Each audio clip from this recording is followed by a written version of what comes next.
Hey everybody. This is a chapter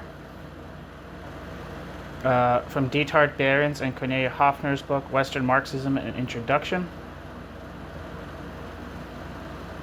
It's titled Divergent Paths, Explorations of Marxism, Philosophy, and Society in the work of Lucien Goldmann and Henri Lefebvre.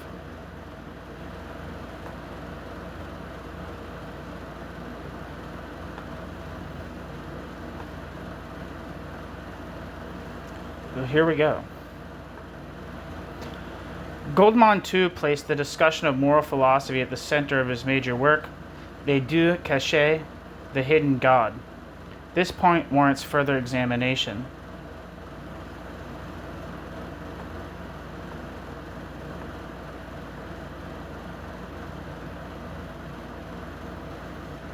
Lucien Goldmann gained wider recognition through his work in the social sciences and philosophy. However, Goldmann's work had begun earlier. Goldmann was also a politically engaged individual and a proponent of a distinct approach to the critical sociology of literature.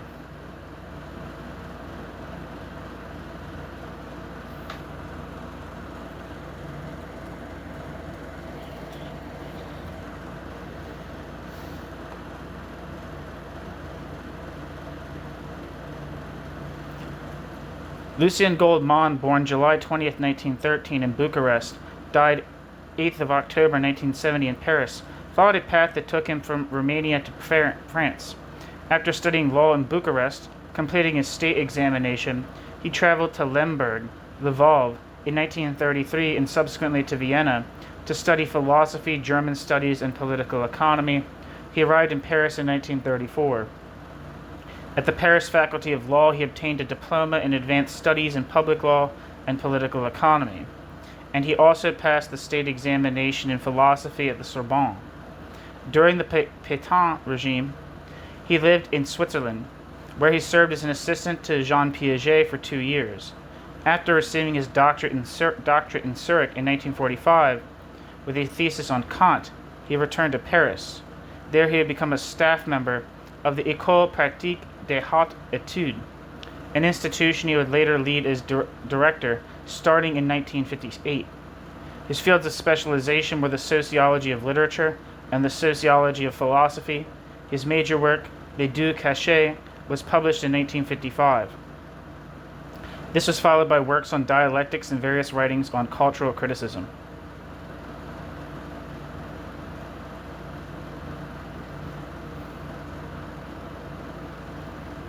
Footnote. Here the themes that would later become central were already being sounded. The distinction between individualist philosophy, rationalism and empiricism, tragic philosophy, Pascal and Racine, and dialectical philosophy. From an early stage, Goldmann sought to establish a theoretical connection with the early Lukács. End footnote.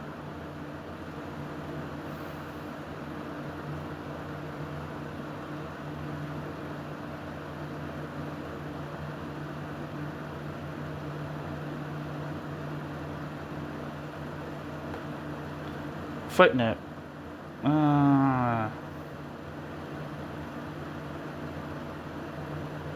Just a bunch of books in German. Anyway, back to the body. The significance of Goldmann's familiarity with Piaget's writings cannot be overstated. According to the prevailing view, Goldmann drew inspiration from Hegel, Marx, the early Lukács, and Piaget. There's also a short essay on Piaget and his research into intelligence that reveals how his work was received and to some extent critiqued or reinterpreted. This interpretation implicitly relates to the system of science and indirectly responds to the approach taken by the phenomenological school.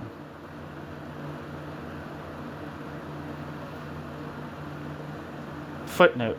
In this context, it must be noted, contrary to Kolakowski's interpretation regarding the difference vis-a-vis Lukács' Marxism, specifically his construction of, quote, class in itself versus, quote, class for itself, that Goldmann's approach to the sociology of literature was not primarily oriented toward Lukács, the Marxist, but rather largely toward the early so-called pre-Marxist Lukács. However, he does refer to Lukács' concept of proletarian class consciousness within the context of the, quote, human sciences, unquote. Sciences humaines. It is precisely in this publication, Gesellschaftswissenschaften und Philosophie, which I think is social sciences and philosophy. It's precisely in this publication that Goldmann builds upon the relationship described by Lukács.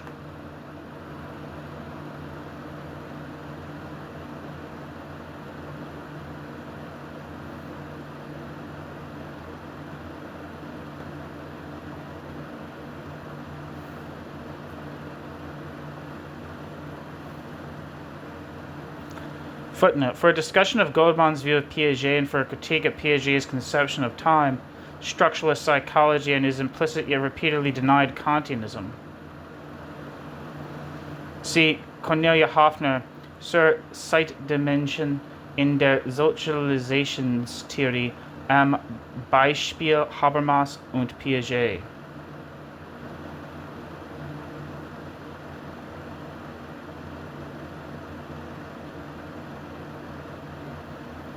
And footnote.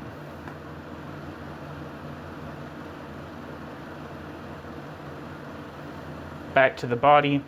Goldmann appears to attach importance to Piaget's ambition, within his interpretation of intelligence, to overcome the traditional dualism of, quote, norms and facts, unquote, and, quote, logic and psychology, unquote. To clarify this framework, Goldmann distinguishes 6 groups, quote, 3 static and 3 genetic, unquote, which are correlated with the concepts of the, quote, primacy of the subject, unquote, the, quote, primacy of the object, unquote, and the, quote, unity of subject and object, unquote.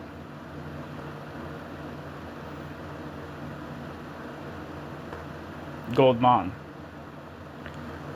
This proposed classification scheme is intended to apply to psychology, biology, the, quote, social and historical sciences, unquote, and epistemology. The aim of this categorization is to elucidate both function and limitations.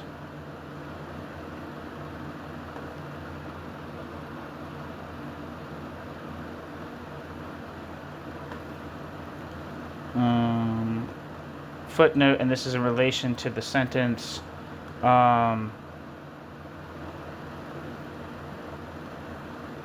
Goldmann appears to attach importance to Piaget's ambition within his interpretation of intelligence to overcome the traditional dualism of, quote, norms and facts, and, quote, logic and psychology, end quote.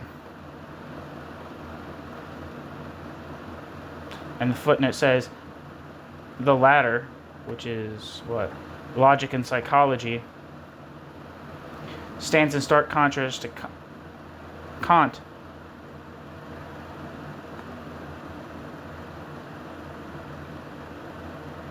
Excuse me. I fucked that up.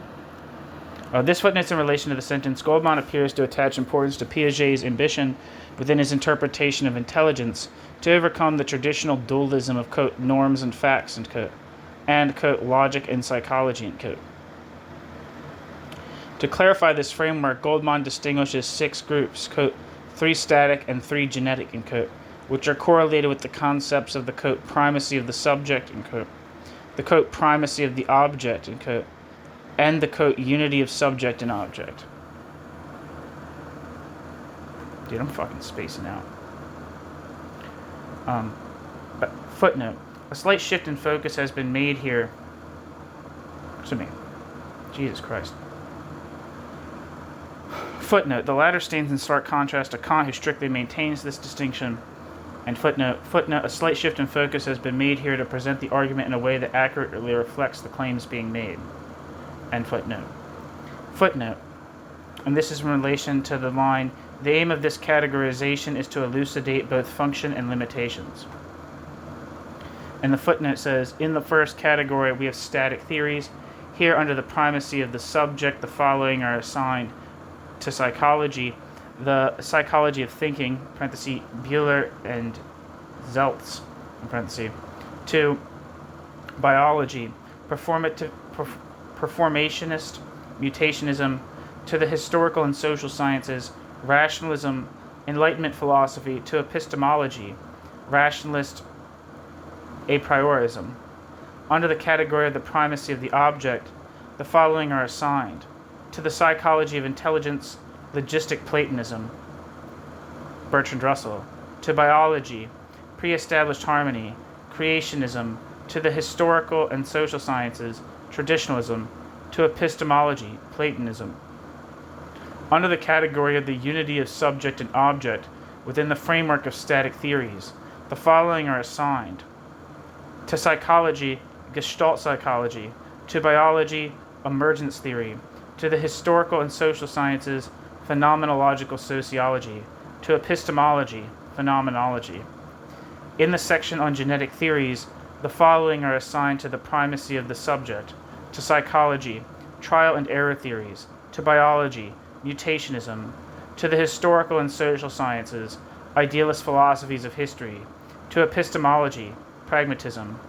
Under the category the primacy of the object, the following are assigned: to psychology, association psychology, to biology, Lamarckism, to the historical and social sciences, mechanical materialism, Durkheimian sociology, to epistemology, empiricism. Under the category of the unity of subject and object, the following are assigned: to psychology, operative theory, Piaget, to biology, interaction, to the historical and social sciences, historical materialism, to epistemology, dialectical materialism, parenthesis, Piaget's relativistic interaction, in parenthesis. End footnote, back to the body. Piaget's genetic psychology served as the starting point for the development of Goldmann's later genetic structuralism. The disciplinary divide between psychology and sociology is one of the issues addressed by this approach. The problematic nature of this separation is illustrated using the example of Durkheim. Footnote, quote, thus Durkheim had asserted the existence of a radical difference between the laws of, quote, collective representations, end quote, and those of individual representations, end quote.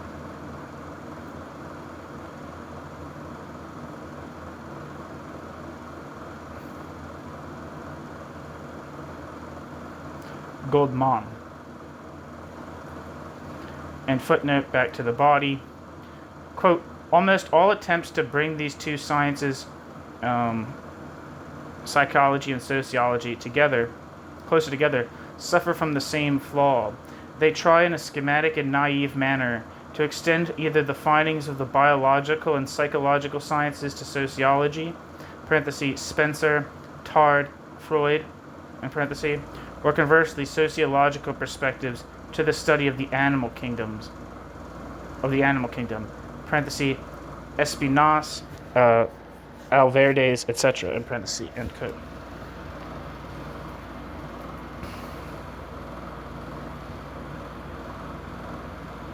Goldmann.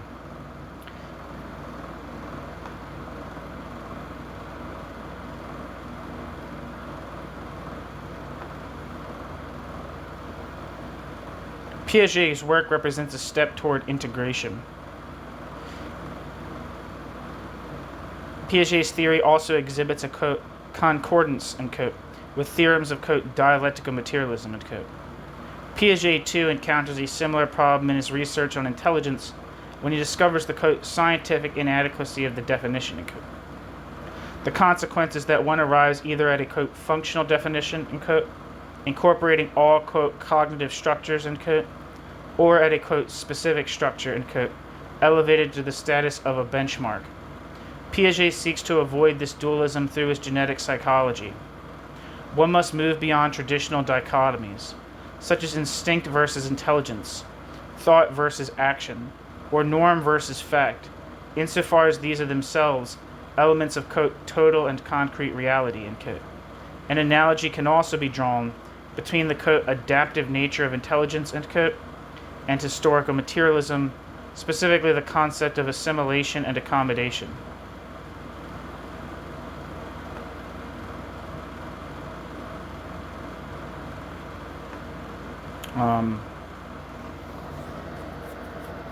And there's some footnotes here. Footnote, this is in reference to the sentence, Piaget's work represents a step towards integration.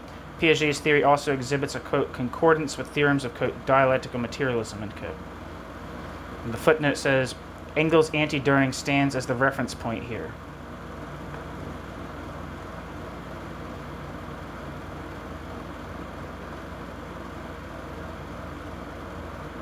And footnote.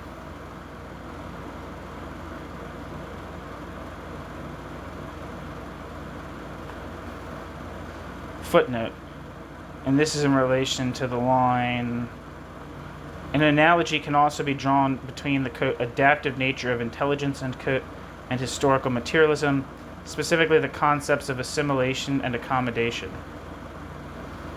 Footnote. Here Goldmann refers to Capital Volume 1. Nature and matter are said to be identical in Marx and Piaget.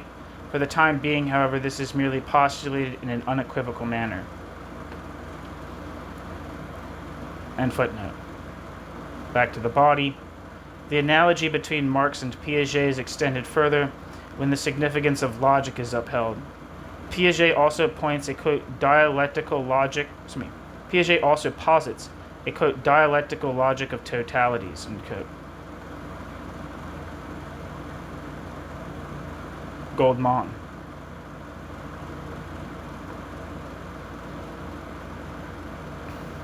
Both Marxism and Piaget's work shared the, quote, idea of the fundamental unity of thought and practice, end quote. Although structural differences regarding the genesis of human development must be taken into account, Piaget's distinction between perception and the act of perceiving parallels Marx's conception of sensuousness, quote, as practical human sensuous activity, end quote. Piaget.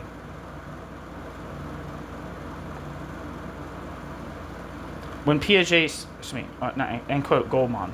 When Piaget speaks of totality in every respect, particularly that involving many individuals, Piaget is addressing the concept of society. Marx, too, critiques the assumptions of mechanistic psychology. Thus it is evident that the, quote, tension between body and consciousness, end quote, cannot be resolved by eliminating either side. It is equally clear that Hegel and Marx remain relevant to psychology.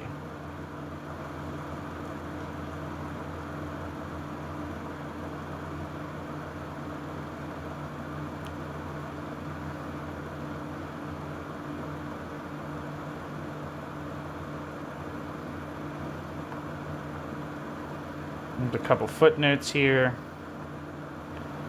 Footnote. Piaget defends logic as the, quote, axiomatics of reason, end quote, and characterizes the psychology of intelligence as its, quote, experimental science, end quote. Such logic is also said to exist in Marx when Marx constructs the pure law, the juxtaposition of capitalist and worker. End footnote.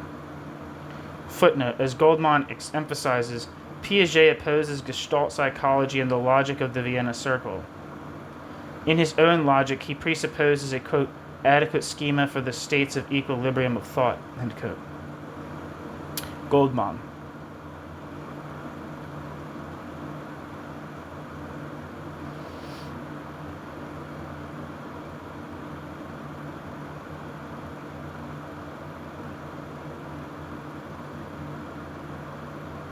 Footnote. For Piaget, the activity of perceiving is thus understood as non-passive.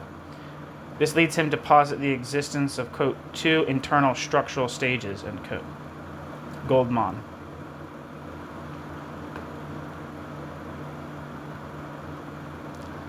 Footnote. The concept of totality therefore eludes him.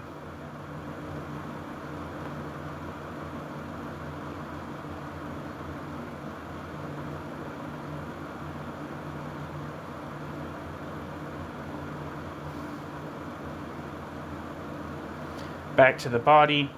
For its part, the study Le Dieu caché, the hidden God, seeks to address moral philosophy, viewing it firstly as a component of epistemology and, secondly, as an element to be elucidated through the sociology of literature. This approach points toward history, specifically social conditions, population groups, and their distinct ideologisms and worldviews. The study belongs to a body of work committed to social history and the sociology of art and literature. As with many other studies, however, its explanatory scope is far broader.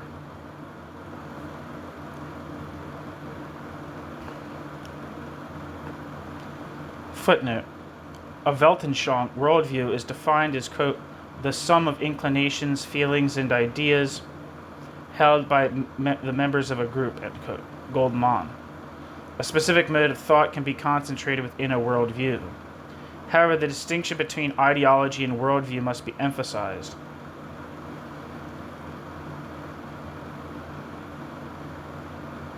While the worldview is merely partial,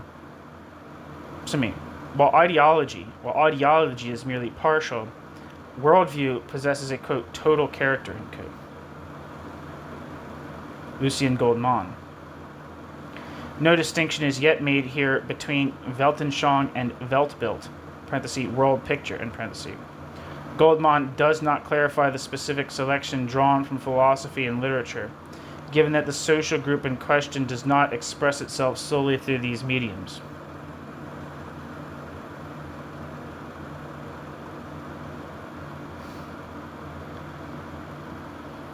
Footnote. Leaving aside works relating to 19th century literature and the numerous studies on the early Lukács, two approaches alongside Goldmann's deserve mention as examples.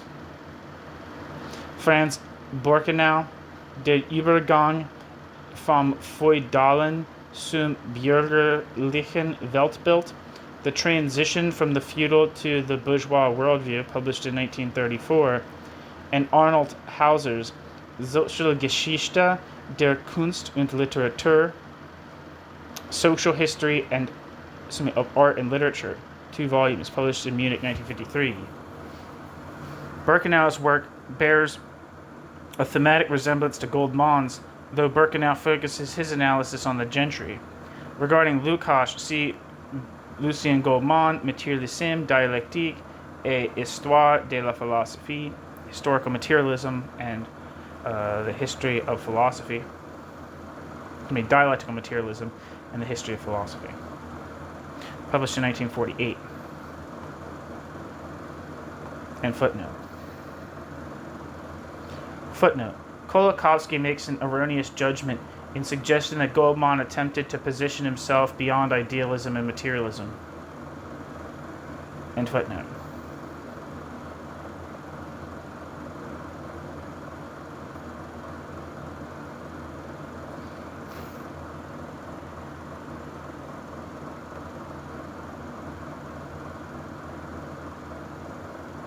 Back to the body.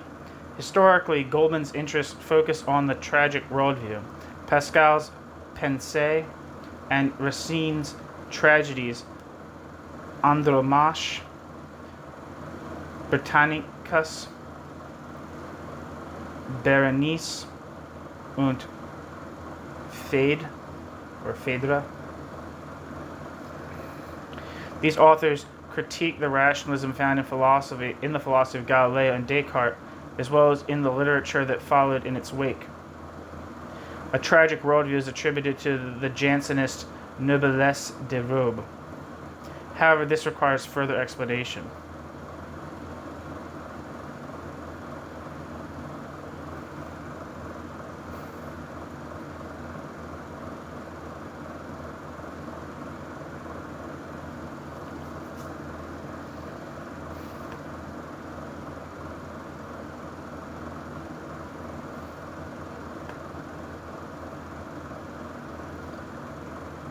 The tragic worldview associated with Pascal is seen as a response to modern rationalism and empiricism. In terms of confession, the area was characterized by the confrontation between a rationalist Catholicism, Calvinism, and Jansenism. Pascal argued that science had concealed God from humanity, yet God remained present and observant. This constitutes an element of tragic consciousness. On the one hand, a belief in God's transcendence is propagated, acknowledging his unknowability, while on the other, humanity is torn between drawing from the world and accepting life within it. Humanity is torn between withdrawing from the world and accepting life within it. Jansenism, however, was not a monolithic movement. Nevertheless, it can be associated with the noblesse de robe. This class was divided into an older faction, threatened by absolutist centralism, and a newer one attempting to maintain its position within that centralized system. Pascal is identified with the older faction.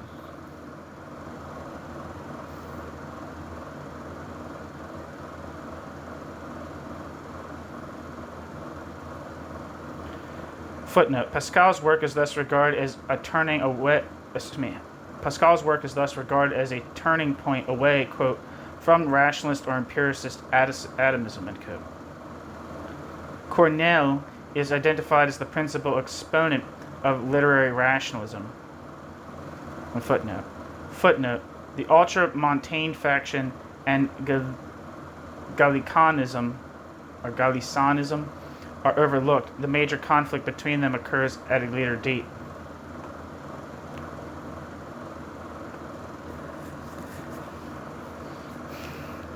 Goldmann attributes a doctrine of predestination to this group, a claim that is problematic in light of the Heidelberg Catechism. And the group being referred to is Calvinism.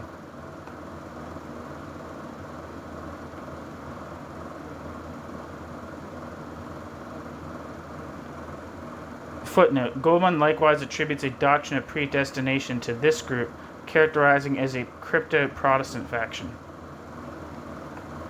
And that's in reference to Jansenism. And footnote, and this footnote is in relation to the line, where am I?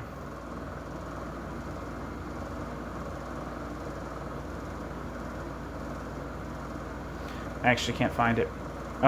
This implies that the theistic God becomes a deus absconditus, parenthesis, hidden God, in parenthesis. Pascal is left only with the raison de cœur, parenthesis, reason of the heart, in parenthesis, the practical realm, and footnote.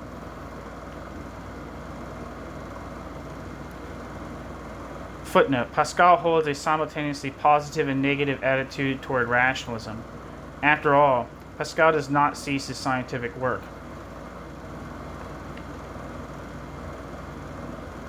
End footnote.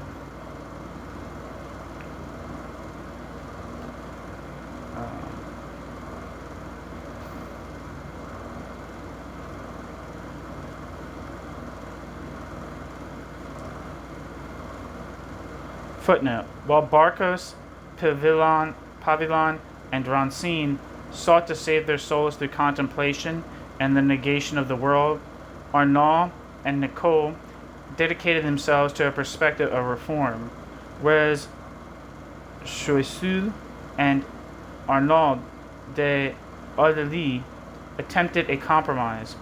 Only Pascal and Rancine accepted tragedy as a negation of the world, quote, within the world. Only Pascal and Rancine accepted tragedy as a negation of the world within the world.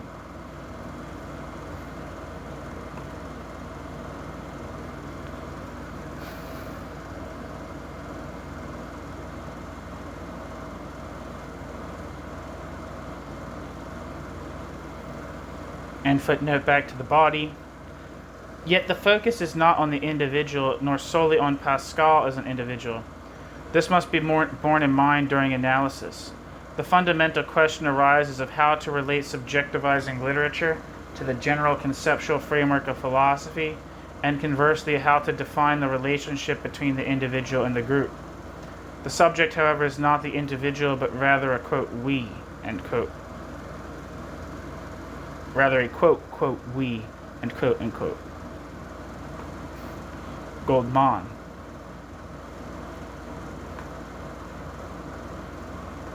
Footnote. Quote, the psychomotor behavior of each individual results from his relationship with the environment. Jean Piaget has subdivided the effect of these relationships into two complementary processes: assimilation of the environment to the subject's schemas of thought and action, and accommodation of these schemas to the structure of the environment when the latter cannot be assimilated. End quote.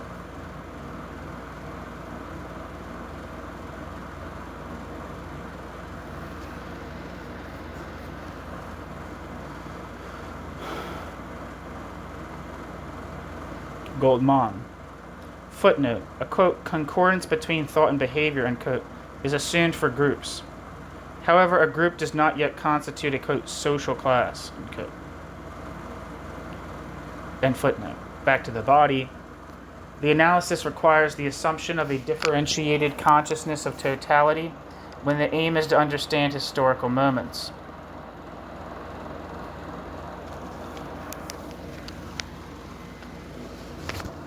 Specifically, Goldmann proceeds from global structures of meaning, quote, whose essence is simultaneously practical, theoretical, and affective, end quote, implying that the focus is primarily on a, quote, practical perspective, end quote, that seeks, quote, both to explain and to be understood, end quote, Goldmann. This must be taken into account regarding literary content.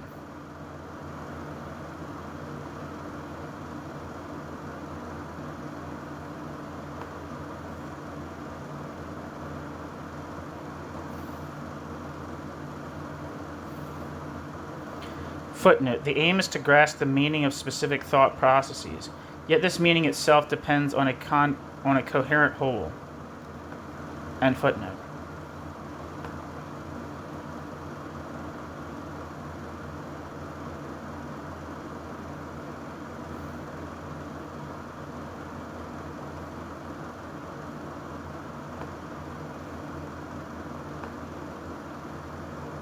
Back to the body. Genetic structuralism itself must operate dialectically, keeping in view a perspective oriented toward dialectics and totality, in order to organize empirical facts into, quote, relative totalities, end quote, which are by the same token relatively autonomous. A dialectic of the sociology of literature entails grasping, quote, the individual no longer as an atom, end quote, that, quote, opposes other people and the physical world as an isolated ego, end quote. Yet, quote, collective consciousness, collective consciousness, end quote, is no longer a static super-individual entity confronting individuals from the outside. Collective consciousness exists only within the forms of consciousness of individuals. Parenthesis, conscience individuelle, in parenthesis, yet it is not the sum of them, end quote. Goldmann. The fact that the sociological method of literature employs standard conventions appears less important than the movement of the analysis itself. From this standpoint, Pascal's thought is to be understood as a specific manifestation of either Jansenism, or the noblesse de robe. Footnote. It is, however, possible to distinguish the various forms of group consciousness, that of the family and that of the profession, that of the nation and class consciousness. These groups nevertheless appear to be socially fixated. The latter, class consciousness, is not something static but is characterized by a developmental tendency. The shortcoming of Goldmann's approach lies not so much in the description of the group as in the fact that the concept of the individual is insufficiently differentiated. End footnote. Footnote. Goldmann's attempt to combine literature and historical events to relate thought directly to politics is, however, too immediate. End footnote. Footnote. It necessarily focuses on the, quote, essence of the works under examination, end quote, and the, quote, significance of partial elements within the complete body of work, end quote. Goldmann.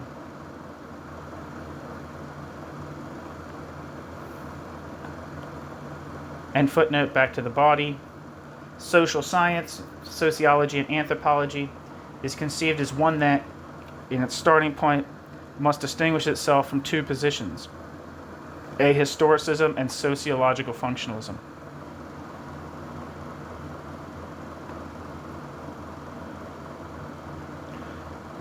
Goldmann understands his own approach as a sociology of the mind, thereby formulating a specific claim and simultaneously criticizing the anti-philosophism of scientism.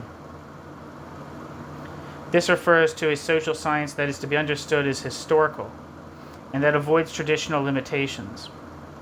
Three problems, however, must be reflected upon: the concept of community, the specific concept of history, and the relationship between the objective and the subjective.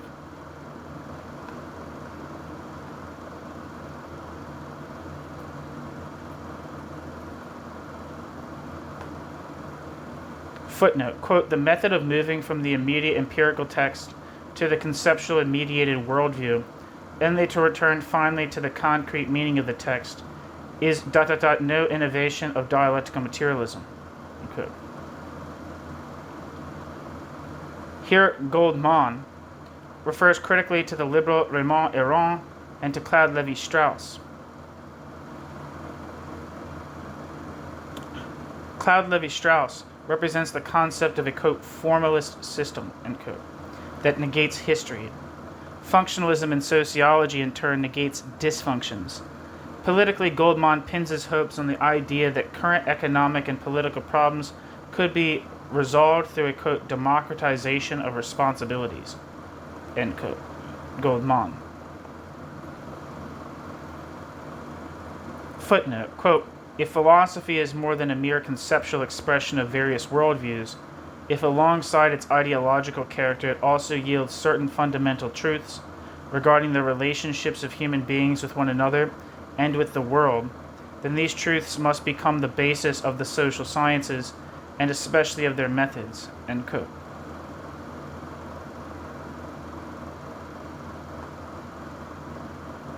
Goldmann.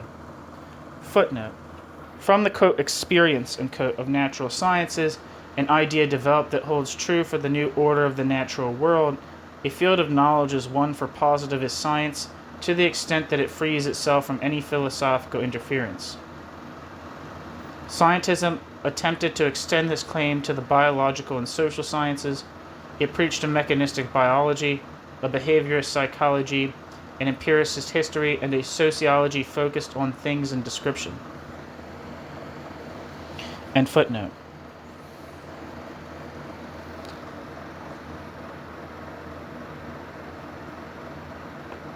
The next footnote's in relation to the line. This refers to a social science that is to be understood as historical.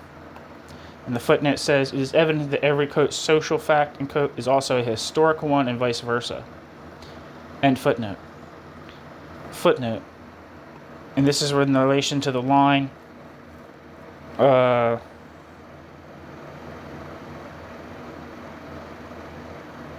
Refers to a social science that is to be understood as historical and that avoids traditional limitations.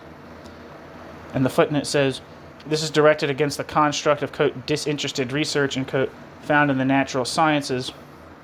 Following Marx and Piaget, it must be emphasized, quote, human thought in general, and thus scientific knowledge is closely linked to human behavior and to the human impact on the environment, end quote. Science is a means, not an end. Regarding the critique of ahistorical sociology, see Goldmann's piece on the emergence of an ahistorical sociology. The argument there is also directed against conventional structuralism. See also Lucien Goldmann's Das Denken Herbert Marcuse's The Thought of Herbert Marcuse, published in 1969. The historical emergence of a community implies overcoming individualism.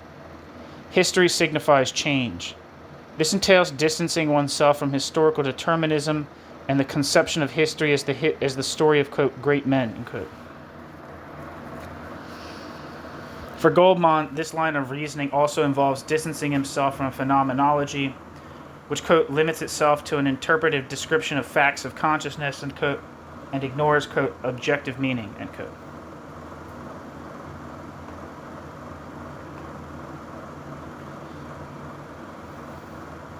Goldmann.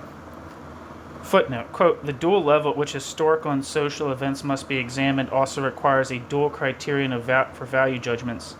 These must take into account the human condition and the creative power of individuals, just as much as the relationship between individual consciousness and objective reality, end quote.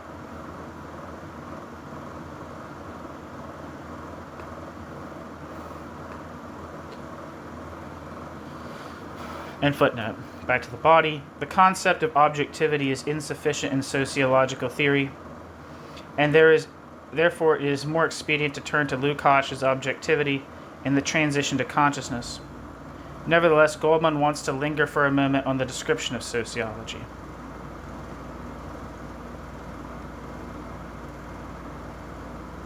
Footnote, and this is in relation to the line, the concept of objectivity is insufficient in sociological theory. And the footnote says, this targets Durkheim's Cartesianism and Max Weber. End footnote.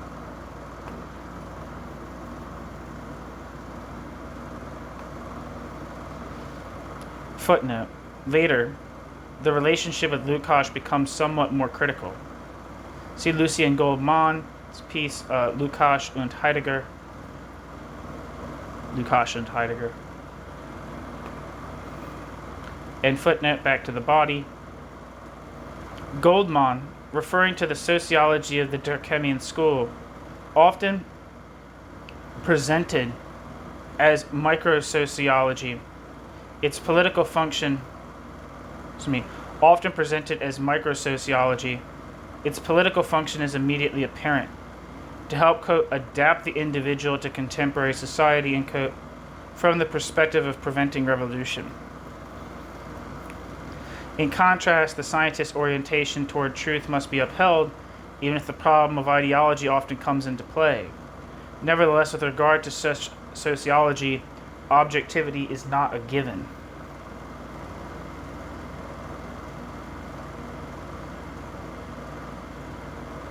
Footnote. And this is in relation to the line.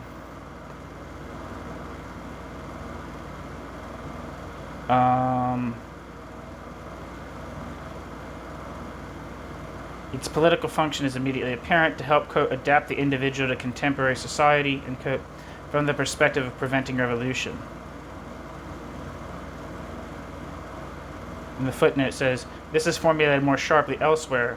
The proletariat is described as a disease.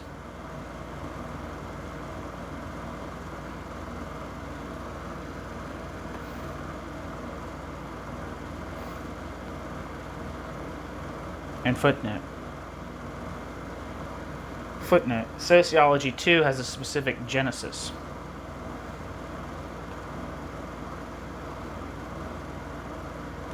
Footnote. Back to the body. Therefore, we must move toward a dialectical and genetic social science.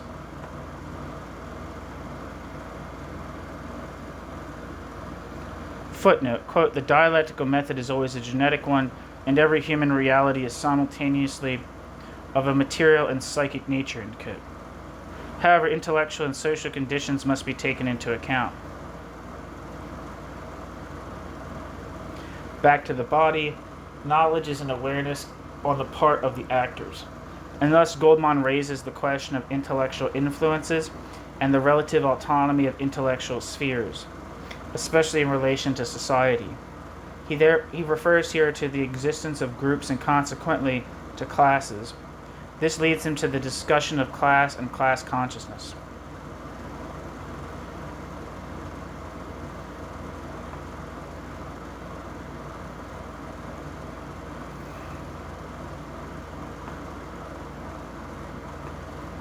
Footnote, quote, knowledge of historical and social life is an act of becoming conscious on the part of the acting subject, the human community, end quote, which is necessarily related to the, quote, category of totality, quote. Goldmann. End footnote.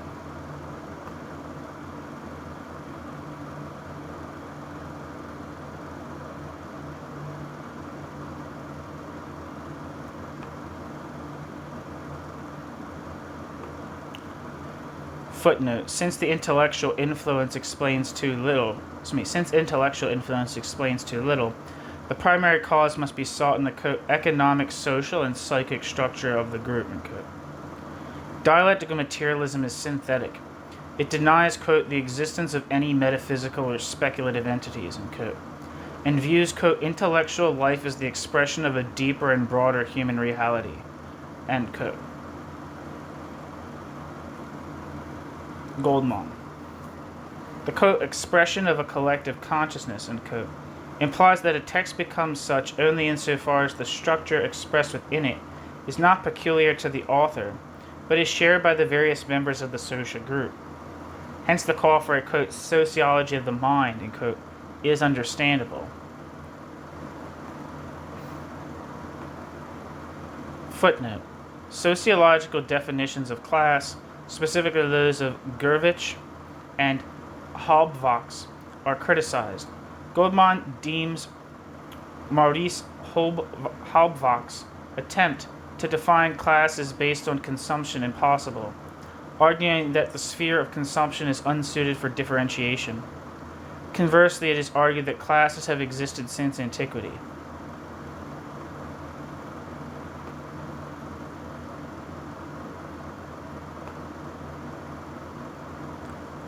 Back to the body. Quote, the maximum of possible class consciousness. Quote, the maximum of possible class consciousness always forms a psychologically coherent worldview, which can be expressed in religion, philosophy, literature, or art, end quote. Goldmann. Footnote. Nevertheless, it can be stated that there are, quote, transitional phenomena, end quote, between classes. Reference is made here to the scales of value specific to each class. Each class strives for a different ideal of the overall social organization. End quote. For the description of classes in 17... blah, blah, blah. End footnote. Back to the body. Modernly, classes are defined in relation to the economy. Class consciousness is conceived as the totality of consciousnesses. Against this background, one can then return to Goldmann's dialectical genetic structuralism. Here a specific, quote, anthropology must be invoked. Quote, man is defined by his potential, by his tendency toward community with other people, and toward balance with nature, end quote. Dialectical materialism, quote, following Pascal, Kant, Hegel, and Marx, argues that each element can only be understood through the totality of its relations to the other elements, end quote. That is, through its, quote, relations to the whole, end quote. In this context, it should be noted that every utterance of an individual indicates certain, quote, modes of thought and feeling, end quote, and only becomes comprehensible, quote, through inter-individual relations, end quote. Goldmann.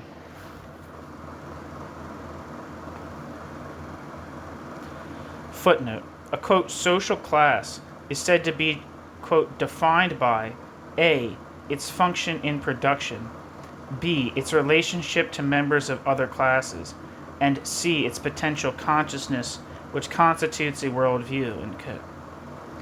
The latter is variously identified with class consciousness. End footnote. Footnote. Quote, class consciousness, for example, is merely the aggregate of individual consciousnesses and their tendencies as they emerge from the mutual influence of human beings and their impact on nature. End quote. Goldmann. This is also explicitly directed against Lukács. Footnote. If one accepts that man is, quote, a living and conscious being, end quote, this implies that one must assume the, quote, existence of three qualitatively distinct modes of being, end quote. Quote, inner matter, the living and the conscious, end quote. Corresponding to this are the sciences and their methods, categorized as A, natural sciences, physico-chemical, B, biological sciences, and C, social sciences. From this, it is evident that the fundamental concept of historical and social science is, quote, possible consciousness, end quote.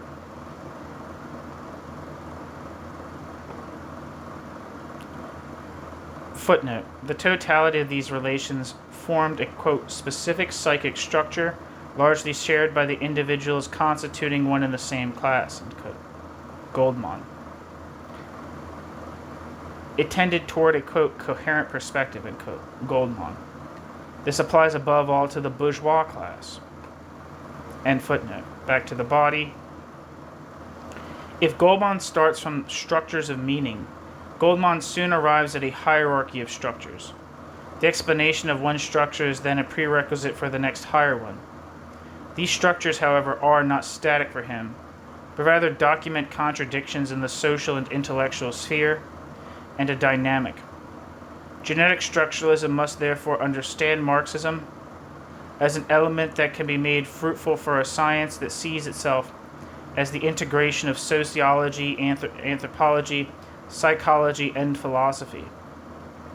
In this respect, it goes considerably further than Sartre.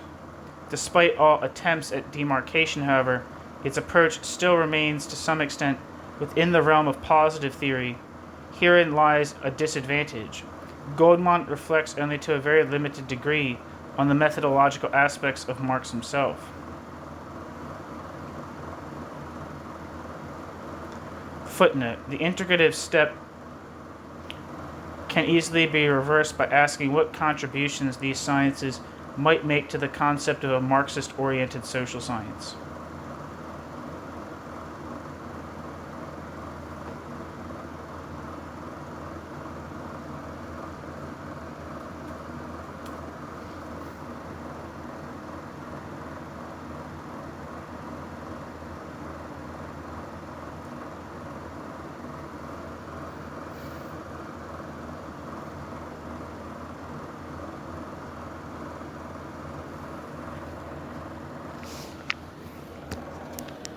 End footnote.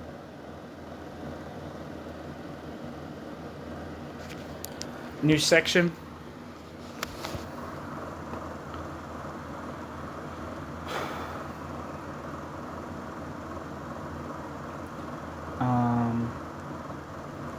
It starts with a quote. Revolution in general, the overthrow of existing power and the dissolution of the old order is a political act, but socialism cannot realize itself without revolution. It requires the political act insofar as it requires destruction and dissolution, but where its organizing activity begins, where its intrinsic purpose, its very soul emerges, there socialism hurls away its political shell. End quote. Marx. Critical marginal notes on the article The King of Prussia and Social Reform by a Prussian by Arnold Ruge. Published in Vorwärts, late 1843 to early 1844. End footnote. Or end quote, or whatever. Moving on. Henri Lefebvre is among those who sought to exert a lasting influence on the debate regarding the nature of French Marxism. Henri Lefebvre, who lived from June 16, 1901, born in Hagetmau, Landis, and died on June 29, 1991, in Navarren.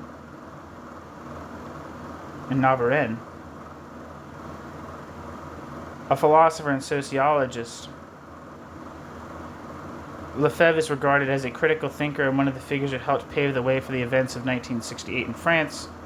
After attending school in Paris, the Lycée Louis le Grand, and initially undecided whether to pursue mathematics or law, he went on to study philosophy under Maurice Blondel, I in Provence, and Leon Brunschwig, Paris, earning his doctorate in 1920. From 1929 to 1940, he worked as a philosophy teacher. He held a professorship from 1930 to 1940. A member of the PCF, French Communist Party, from 1928, he contributed to the Revue Marxiste, a journal that sought to develop a philosophical critique of bourgeois ideology. From 1940 onwards, Lefebvre participated in the resistance. From 1940 onwards, Lefebvre participated in the resistance. In 1944, Lefebvre became the head of French radio broadcasting in Toulouse.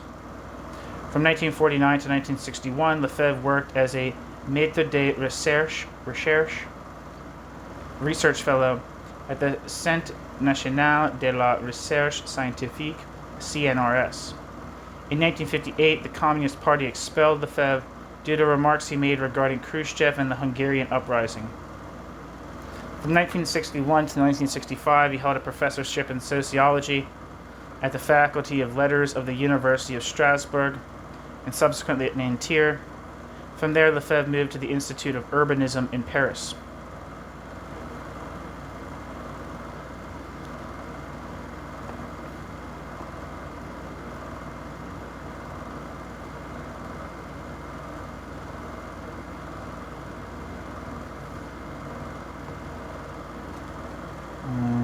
Footnote. The intention here is not to present a biography or a monograph on the work.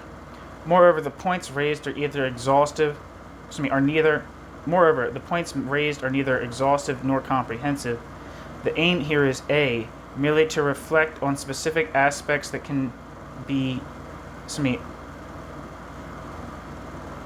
aim here is A, merely to reflect on specific aspects that can B, only exemplary or only context-specific in nature.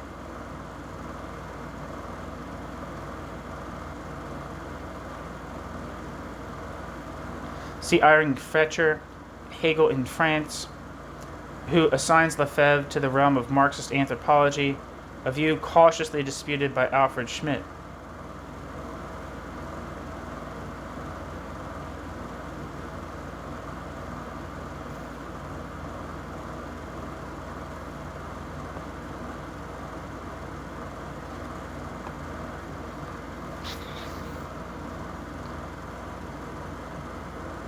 Footnote, and this is in relation to the line Revue Marxiste. It says Paul Nizan, among others, participated in this. And footnote from 1944 to 1949, Lefebvre was director of Radio Diffusion Française, Toulouse broadcasting station.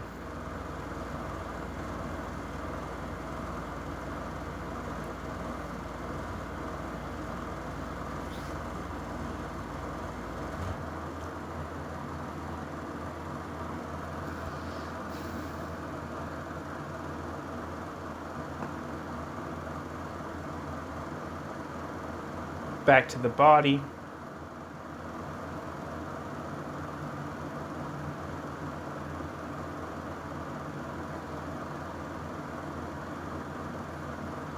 Lefebvre's writings and political theoretical interventions can be divided into three phases, though these overlap to a significant extent.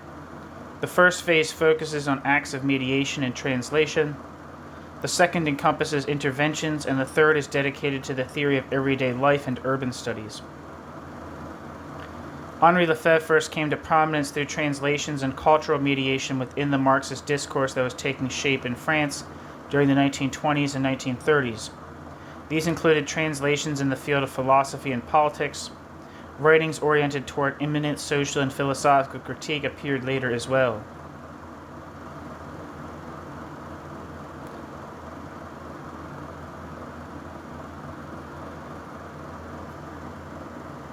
Footnote, see the account in part 1 of this study. Schmidt also points to surrealist starting points.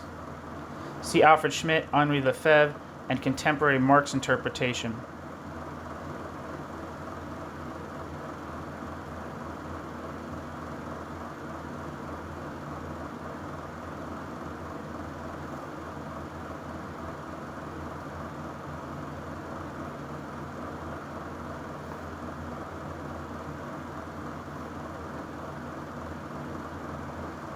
Back to the body. Lefebvre's interventions extended early on to politics and philosophy. A critical engagement with existentialism was published in 1946. However, the central thread of this engagement came to revolve around the dimension of a critical understanding of Marx, contrasted with the restricted view held by the PCF, French Communist Party. This marked a shift from a reformist perspective to critique, a significant step forward. Yet this step was only partially anticipated.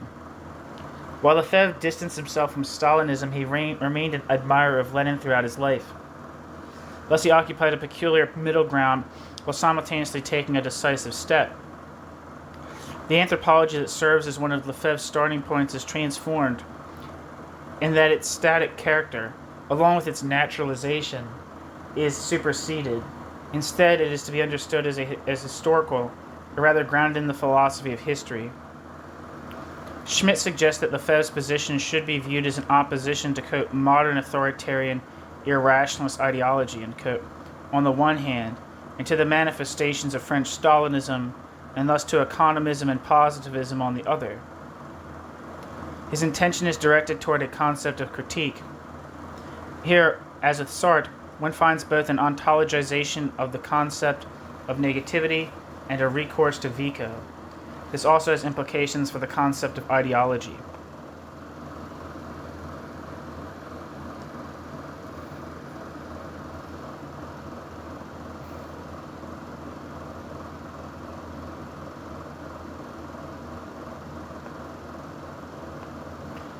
So, number of footnotes here.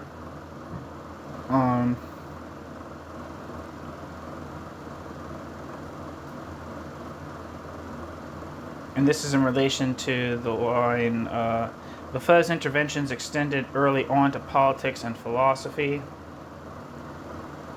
And the footnote says, here if one follows Eldon, there is not so much an obvious possibility of comparison with Lukács, whose history and class consciousness Lefebvre only took note of in 1960, but with Hirsch.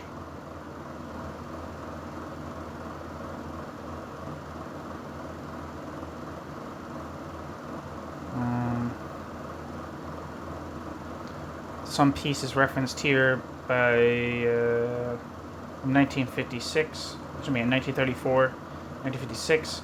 This is about Marx's economic and philosophical manuscripts, and above all, the concept of alienation.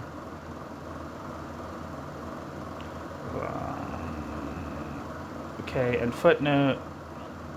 A lot of these are just citations.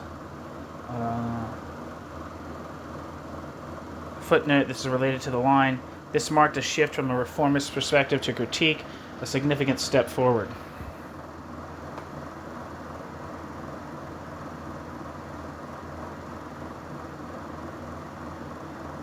It says, nothing further was published, this text is not drawn upon here.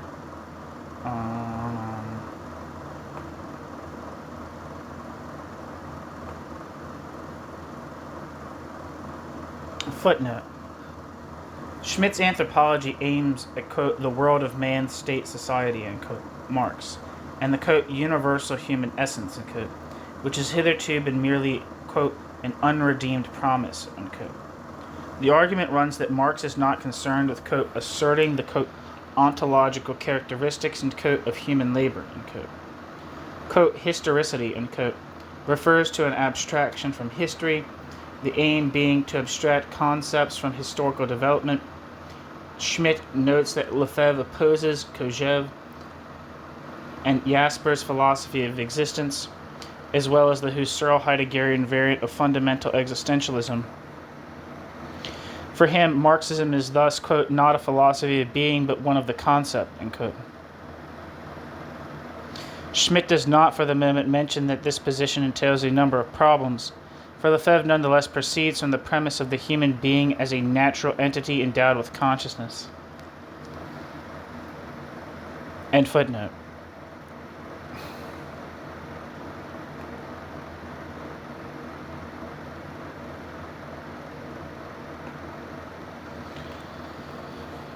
Footnote. He is aware of the, quote, fractured and thus qualitatively altered manner in which philosophy and science enter into the specifically Marxian concept of critique, end quote, and that Marx's approach rests, quote, on a philosophical distinction, that between immediacy and reflection, appearance and essence, end quote. And I think that quotes Alfred Schmidt. This points to a more precise definition of the relationship to Hegel on the one hand, and on the other to the need to grasp dialectical categories, quote, as nodal points of historical practice, end quote. Reality mediated by activity. Here negativity is the moving principle. In Marx's case, however, the discussion regarding limits opens up at this point. For Schmidt, it is clear that in Lefebvre's view, dialectics must be, quote, restricted to the historical social world, end quote. Schmidt emphasizes that Lefebvre points to various phases in Marx's engagement with Hegel, such as the phase of, quote, more positive appropriation of Hegel, quote, end quote, during the preparatory work for a contribution to the critique of political economy. End footnote. Marx takes a partisan stance regarding, quote, reification, and, quote, a concept that sometimes shifts in his work into a, quote, primacy of negative totality, end quote.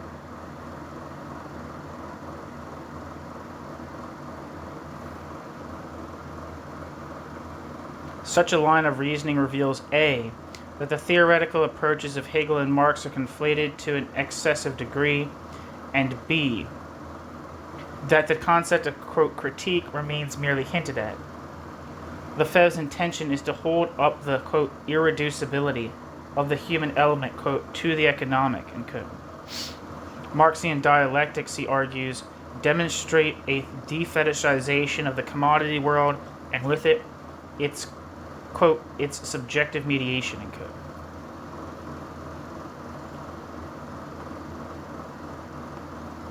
Footnote, only that which is recognized as a product can be considered objective.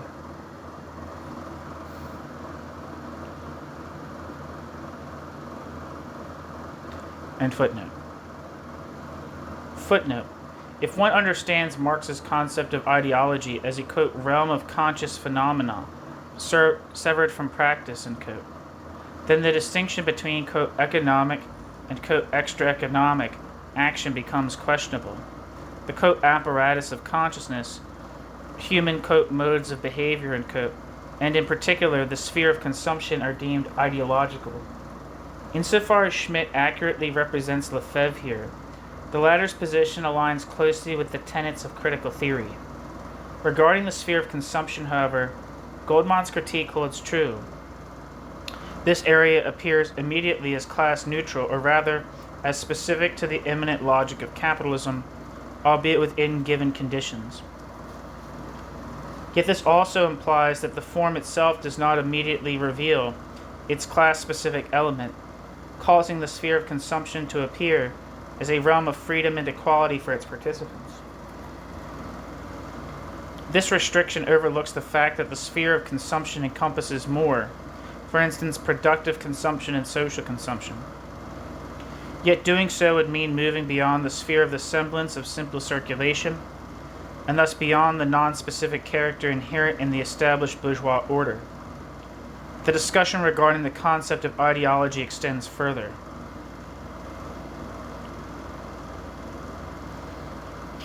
Lefebvre expresses himself more lucidly on this matter later on. Lefebvre traces the modern concept of ideology back to Destutt de Tracy, whose work deduces the genesis of abstract concepts from sensations, following Condillac. The ideology thus acquires a, quote, negative sense, end quote, referring to the, quote, subject matter, end quote, requiring explanation. See Henri Lefebvre, Sociology of Knowledge and Ideology. In Ernst Theodor Moll's edited volume, Consequences of a Theory, Essays on Marx's Capital. Quote, for the French ideologues, ideology was limited to the explanation of individual representations through a causal psychology, end quote.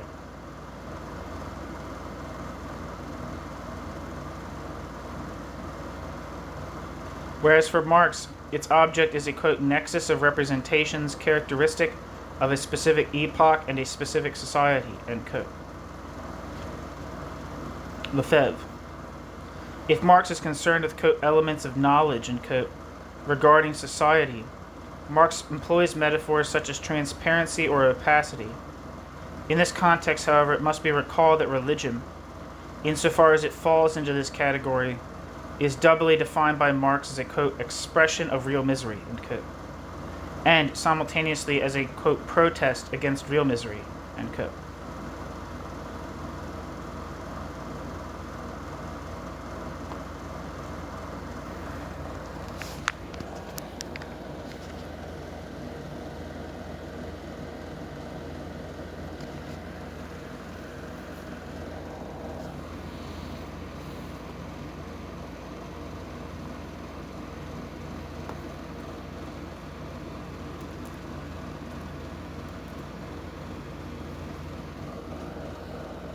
Did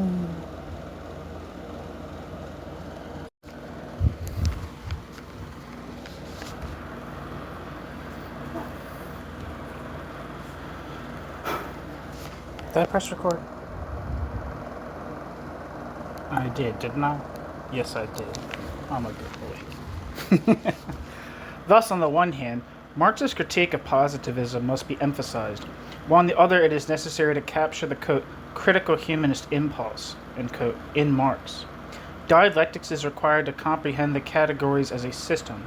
One must start from the alienation of product and worker in order to derive the social character of the, quote, products from that point.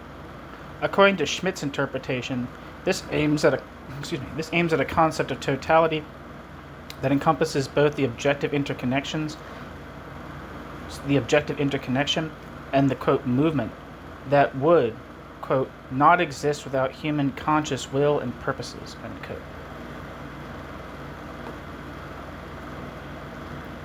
Schmidt. However, Schmidt notes that for Lefebvre, totality serves merely as a substitute for the analysis of society.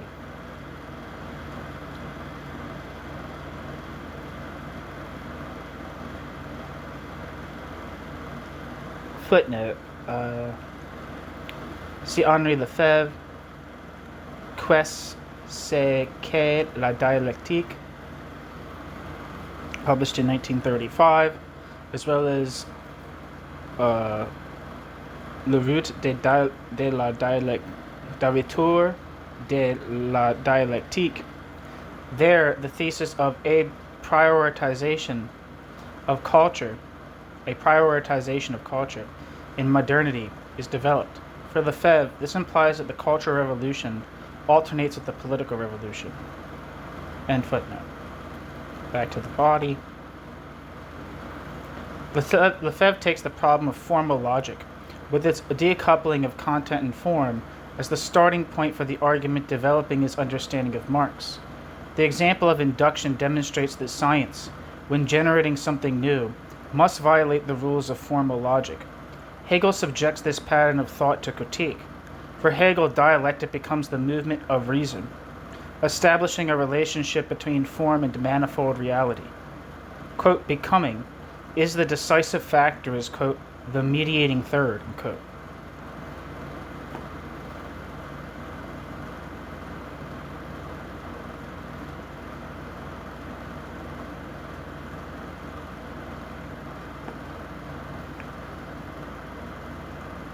This becoming is intended to be more than mere coming to be and passing away, and is meant to lead into a conception of history.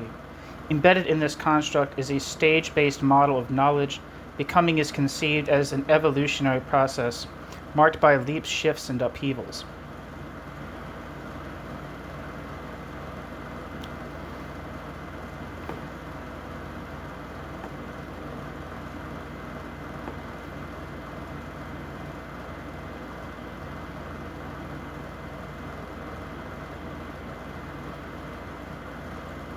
Footnote.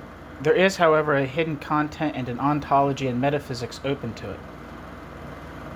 The principle of identity, by contrast, negates contradictions in being and thought.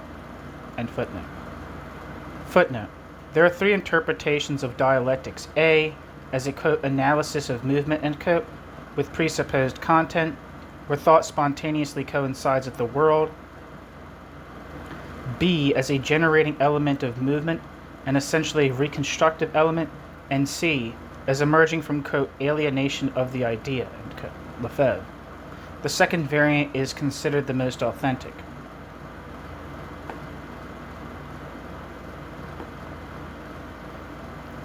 End footnote. Footnote. Hegel takes the Kantian distinction between analytic and synthetic reason further. He discovered, quote, the mediating third, end quote, the, quote, enrichment of every determination through its negation and Aufhebung, sublation / supersession, end quote. Lefebvre.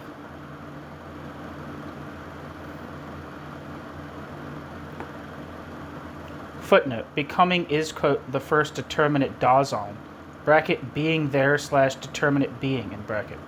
The first concrete entity whose abstract moments are pure being and pure nothingness. Becoming is the becoming of something, of a being, end quote. Lefebvre. And footnote. Footnote, and this is in relation to the line, this becoming is intended to be more than mere coming to be and passing away.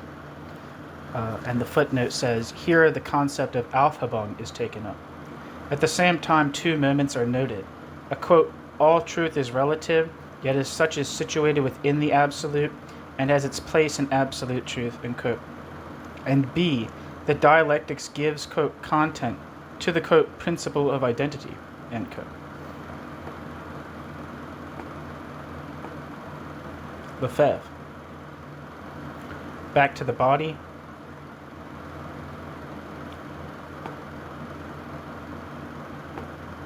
It is conceded to Hegel that fragmentation and division are real. However, the question must be raised regarding the, quote, content of human experience, end quote. Thus, action, praxis, must be brought into play instead of contemplation. There are also epistemological issues. Totality can be identified with the figure of the circle. Here, nature and content vanish into spirit. The crucial point is that Hegelianism, in claiming to grasp all content, conjures away the process of becoming. Hegelian philosophy is not merely the state philosophy of Prussia, but a dogma. It impedes, quote, individual experience, end quote, given that the focus is on, quote, becoming taken as absolute experience, end quote. From this perspective, the discussion then shifts to the construction of historical materialism.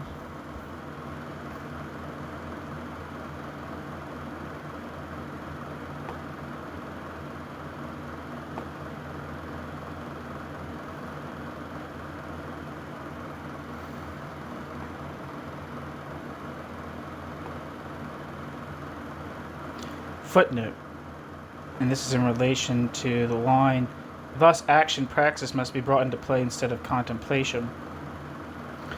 The footnote says, implicitly following Fichte and Young Hegelianism, action is demanded in order to, quote, save rational thought, end quote. End footnote. Footnote, an example is given that the concept, in absolute knowledge, becomes, quote, its own content, end quote. Lefebvre. End footnote. Footnote, the Hegelian system allegedly suppresses becoming and contradiction in favor of a dualistic a priori. In the inner time of the spirit, quote, objective content, end quote, supposedly vanishes. While Marx analyzed the temporal structures of the economy, he neglected space, a gap Lefebvre promised to fill. End footnote.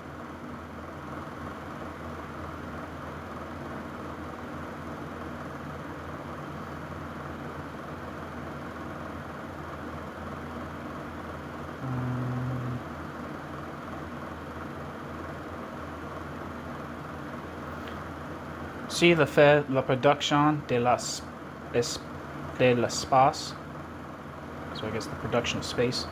This is a critique only marginally touched upon by the substance of the critique of political economy. End footnote.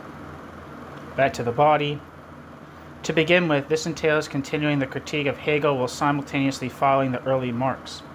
Lefebvre thus focuses at times on the critique of logic, specifically on speculation in general, and at other times on the figure of the negation of the negation. On the one hand, Hegel grasps the, quote, essence of labor, end quote. On the other, the human being is replaced by mere consciousness. This is also evident in the concept of alienation. Externalization itself becomes a moment of speculative thought.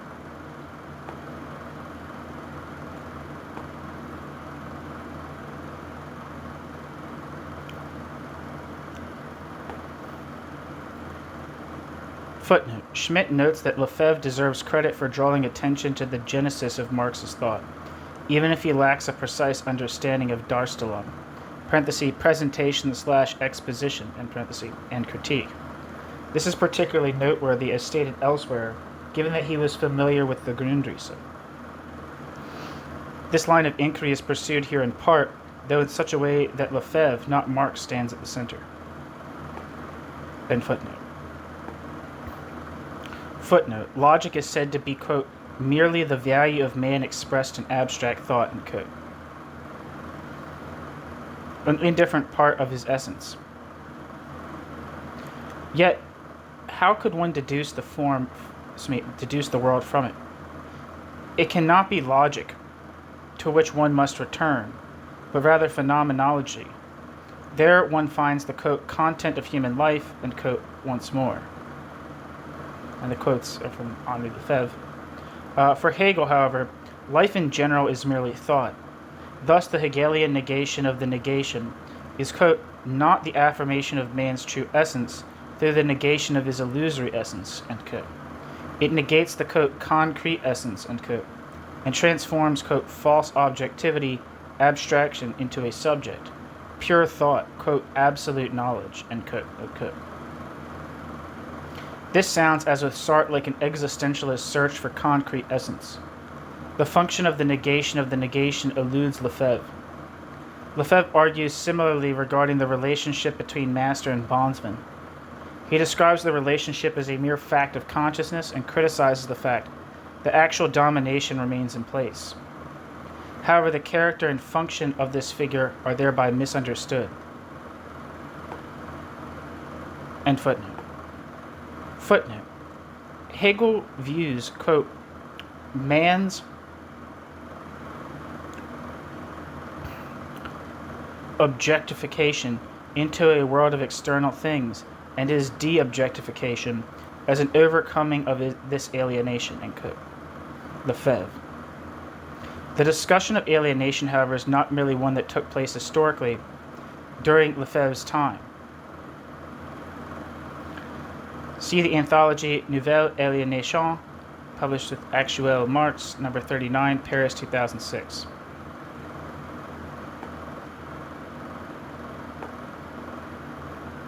Back to the body.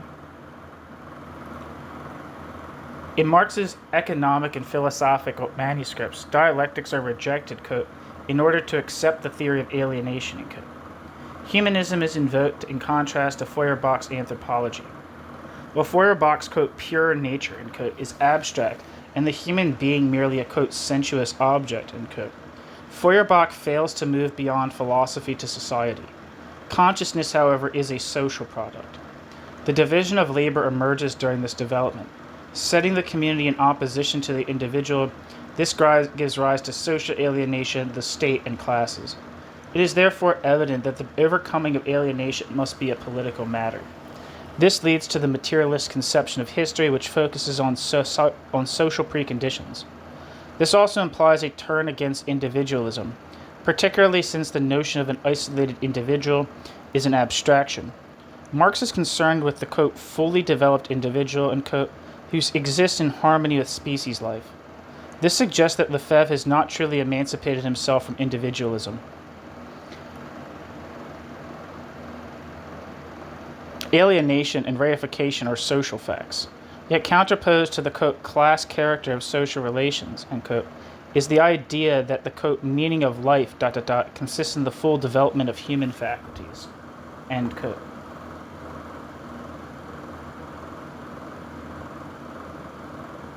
Lefebvre. There's a number of footnotes here.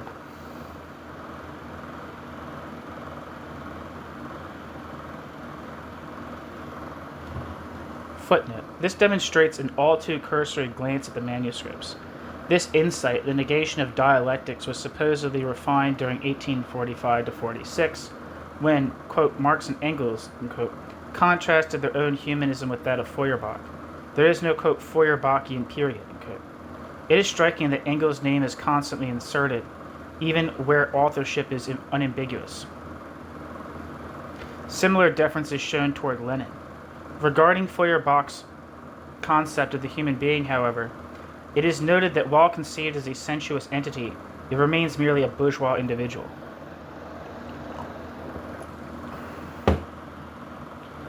End footnote.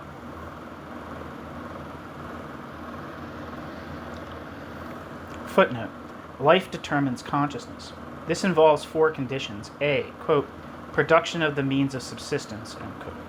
B, quote, production of new needs, end quote. C, organization of the family. D, cooperation for the, quote, organization of social labor, end quote. With reference to the German ideology. Laudable as the intention may be, it does not necessarily follow that consciousness must be understood as social in nature. End footnote.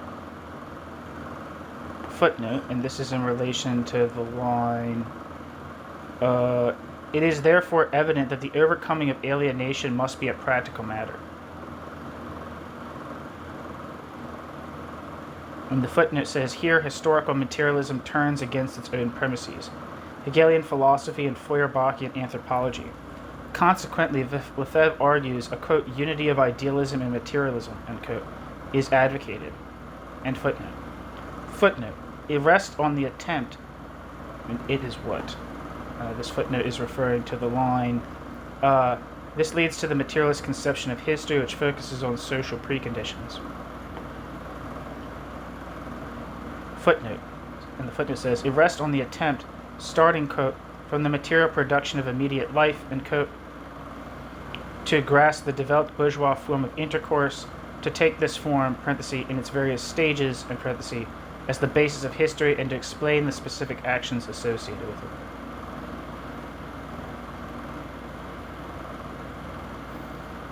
And the quote is from Lefebvre. Where am I? Thus, quote, the free individual in the community is no abstraction. This concrete and complete individual is the highest instance of thought, the ultimate goal of activity, end quote. In doing so, he returns contra intentionem to a concept of Sartre's, or more precisely anticipates it. His emphatic focus on needs aligns with this as well.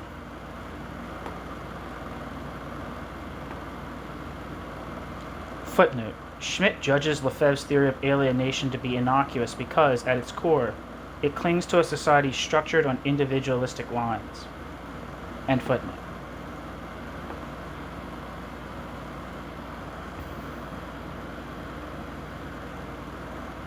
Back to the body.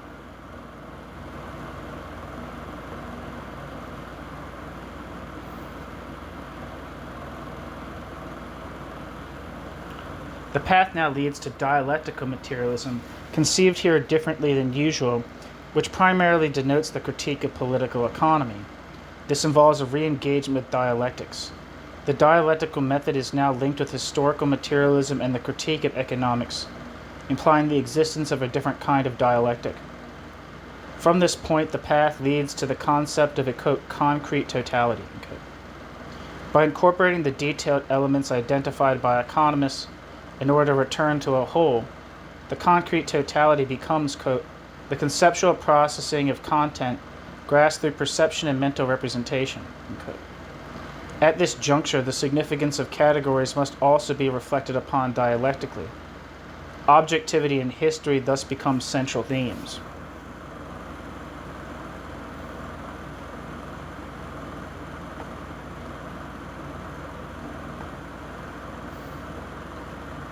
Footnote. In the course of working on the text, a contribution to the critique of political economy, Marx reverts to Hegel's logic. End footnote.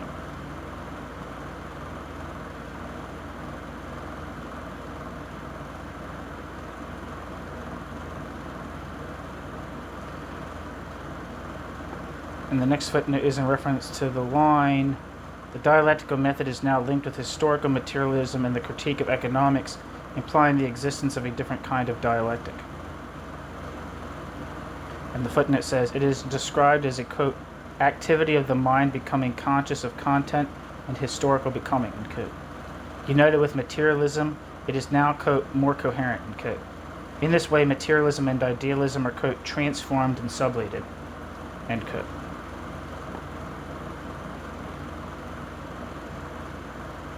End footnote. Footnote. Starting from the simplest conditions, quote, real materialism, end quote, defines the, quote, practical relations inherent in all organized human existence, end quote.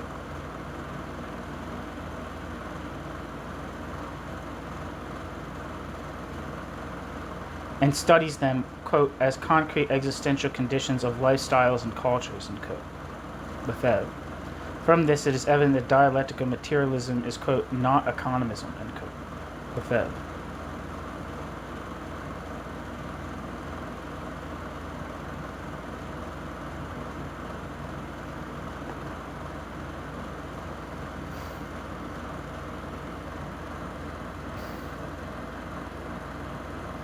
Footnote.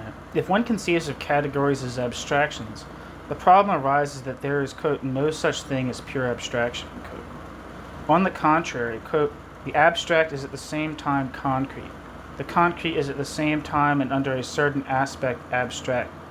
It exists for us only as a concrete abstraction, quote. Lefebvre. Economic categories possess a, quote, concrete and objective reality, end quote, in two ways. Historically, on the one hand, and actually, quote, as elements of social objectivity, end quote.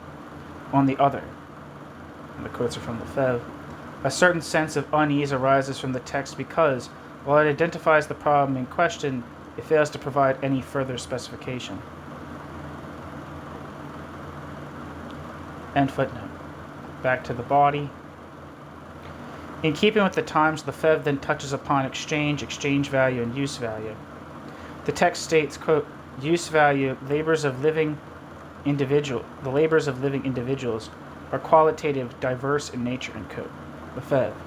Quote, exchange value and social labor are quantitative, end quote. Lefebvre. At the level of the market, however, individuals are said to be, quote, merely abstractions, end quote. In reality, inversions occur, and with them fetishism and alienation. This points to a peculiar dual objectivity. If the economy is grounded in, quote, dialectical movement, end quote, thereby indicating its logical and methodological significance within the system as a whole, then each category embodies a specific degree of objectivity, at times as something illusory or false, as a form of domination, and at other times as something real. The social process, however, reveals, quote, the alienation of the living human being, end quote. Inversion also occurs in the realm of property. Alienation generally signifies the objectification of the human being, while relations of domination usually remain concealed. A change in form is possible if people become conscious of their relationships and subsequently resolve the contradictions in practice.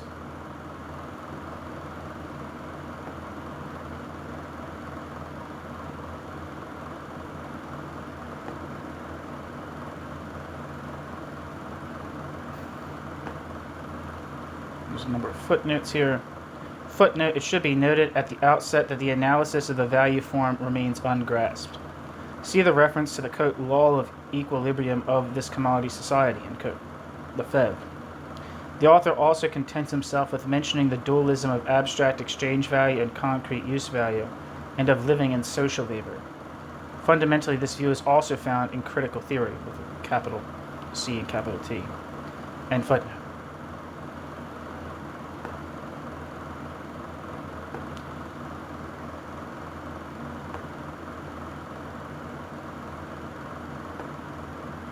Footnote. And this is in relation to the quotes. Quote, use values, the labors of living individuals are qualitative, diverse in nature, end quote. Quote, exchange value and social labor are quantitative, end quote. And the footnote says, the two are said to interact, with money serving as the measure of exchange value. Yeah, this was precisely Aristotle's argument. See Kornelia Hafner's article, Use Value Fetishism, in Diethard Behrens edited volume Gesellschaft und Erkenntnis zu materialistischen Erkenntnis und Ökonomiekritik, Society and Knowledge, on the materialist critique of knowledge and economics. And footnote. Nevertheless, there are said to be, quote, living relationships between living individuals, end quote. Under capitalism, labor appears on the one hand merely as an average, while on the other, quote, human relationships, appear to be nothing but relationships between things, end quote. This is acknowledged to be partially true, yet it depends on the mode of production.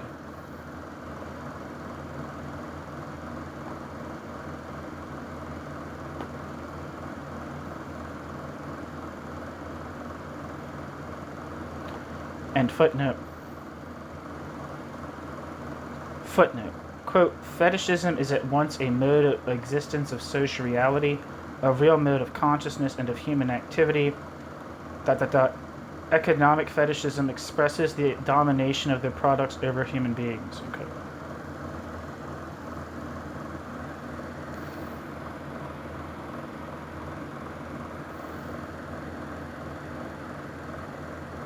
And footnote.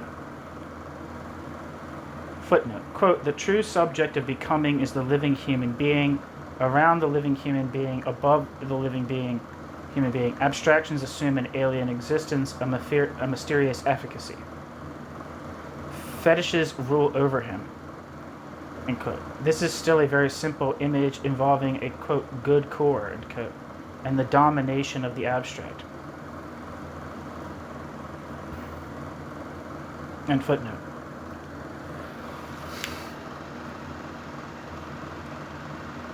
Footnote, quote, contemporary property is the negation of individual private property founded on personal labor, end quote.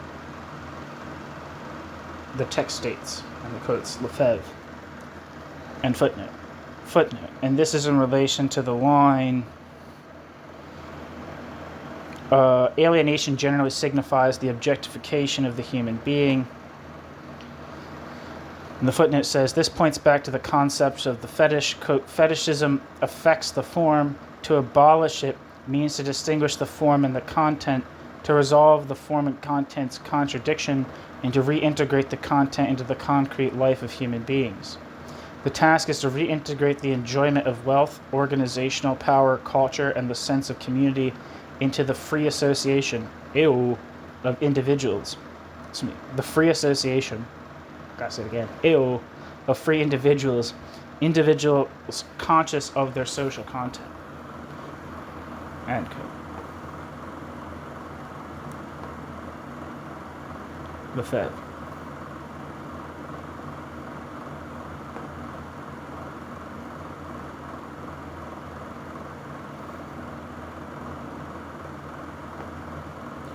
Back to the body.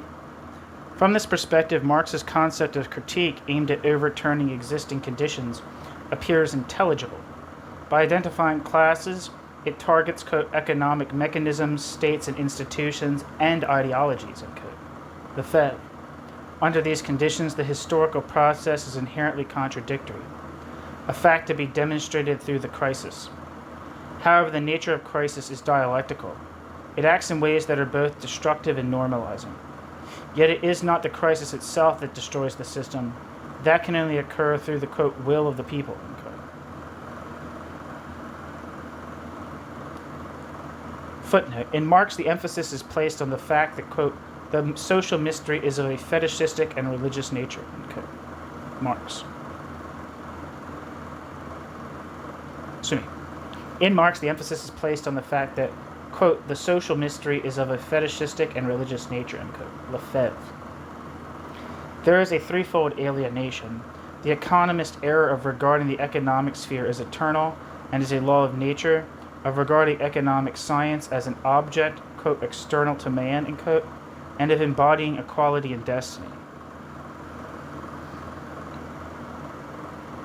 Exemplified also by the attempt to present the concept of the fetish within the context. See also. Exemplified also by the attempt to present the concept of the fetish within the context of dimensions of use value, a coupling that, in Booma's view, does injustice to both. See Hartmut Böhme, Das Fetischismus-Konzept von Marx und sein Kontext. And footnote. Footnote. And this is in relation to the line. Under these conditions, the historical process is inherently contradictory. a fact to be demonstrated through the crisis.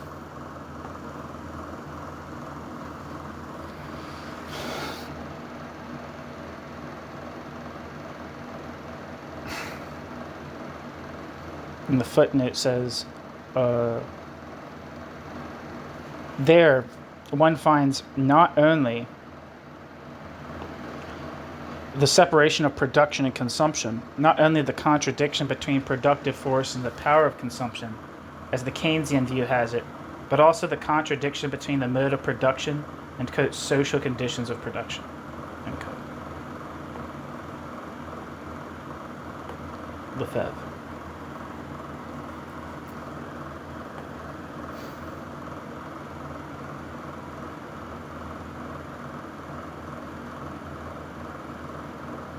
Back to the body. It appears here that Lefebvre may have ventured too far here in his attempt to reconcile tradition with critical insight. He seeks to link the two, presenting a, quote, concrete humanism, end quote, that acquires economic nuance and finds political expression. If humanism is understood as a dialectic, it becomes clear that the traditional concept of dialectics has undergone a transformation.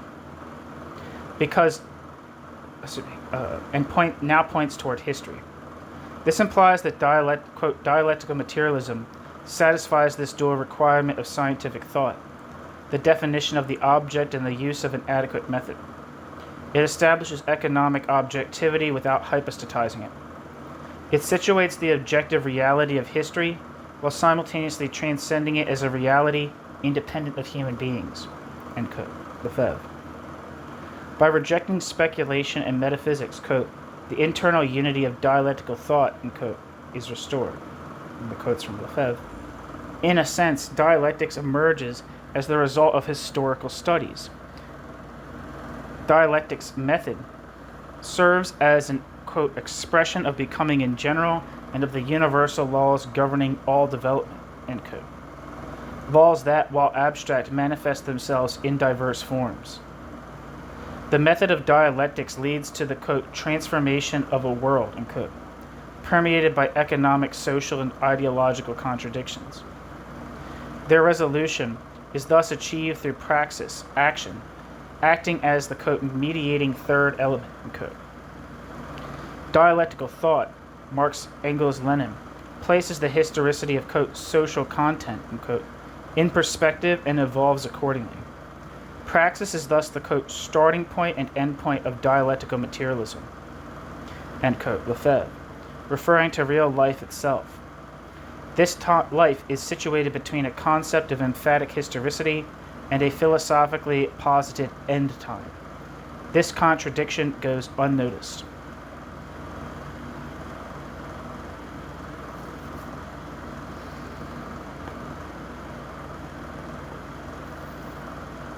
There's a number of footnotes here.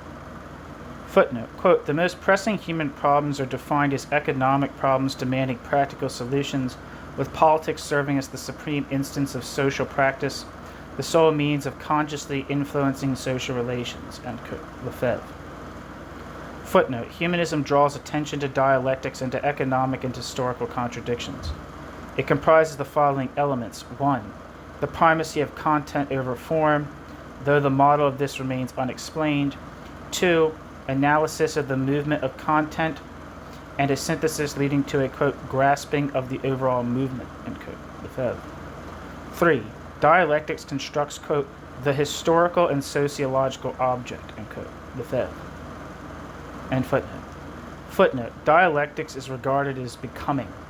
However, the distinction between the methods of the natural sciences and the social sciences is maintained as one between identity and process. The laws formulated, meanwhile, are not considered absolutely different. End footnote. Footnote, and this is in relation to the line. It establishes economic objectivity without hypostatizing it. It situates the objective reality of history while simultaneously transcending it as a reality independent of human beings. Okay.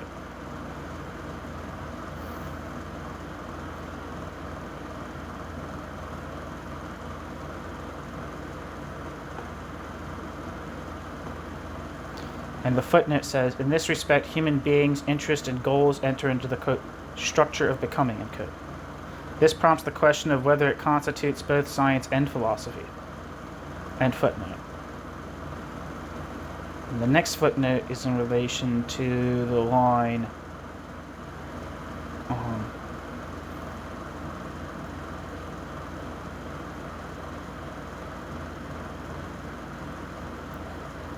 dialectics emerges as the result of historical studies. Dialectics method serves as a, quote, expression of becoming in general and of the universal laws governing all development, end quote. Lefebvre.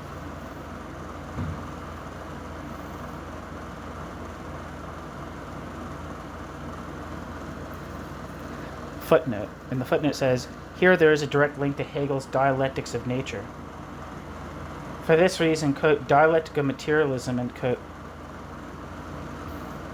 becomes, quote, universal, becoming a, quote, conception of the world, end quote, a, quote, worldview, end quote, a, quote, renewed philosophy, end quote, the, quote, universal interconnection, end quote, the, quote, totality of the world, end quote, is said to possess a, quote, determinable structure, end quote. Its, quote, order and structure, end quote, derive from interaction. Nevertheless, reality is supposed to remain open with regard to purpose and the future. This subsequently necessitates a variation of the principles. Quote, being determines our consciousness of being, and the being of our thinking determines our reflection upon our thinking, end quote. Lefebvre. Reality is, quote, given content, end quote, is, quote, nature.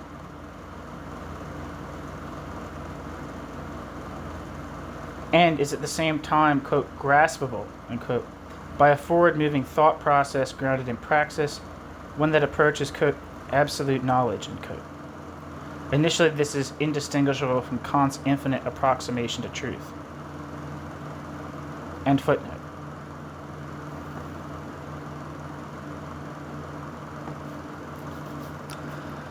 Footnote. Dialectics is said to exist, quote, prior to the mind, in being, end quote. The content presents itself to consciousness as a dialectical law. Dialectical materialism, however, can only be viewed as a, quote, instrument of research and action, end quote. Being and consciousness are then arranged in a hierarchy in which being holds priority, while consciousness holds, quote, primacy for man, end quote. Lefebvre. Quote, dialectical materialism emphasizes that the adequacy of thought and being must be achieved concretely, as the concrete power of thought over being, end quote. Lefebvre. Thus, this is roughly in line with the traditionalist interpretation. End footnote. Footnote. And this is in relation to the line, dialectical thought, Marx, Engels, Lenin. Says, however, the apologetics regarding Lenin are weak and increasingly imprecise. They largely stop at merely listing his, quote, merits. For instance, emphasis is placed on the fact that Lenin did indeed refer to Hegelian logic, without mentioning that Lenin's reading was immediate and naive, far removed from any actual understanding of that logic. Nor does Lefebvre engage in any deeper reflection on the nature of the revolutions with which Lenin is associated. End footnote.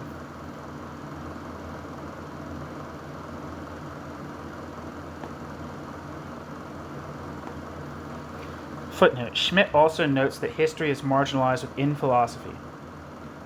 French structuralism, too, could be described as hostile to history.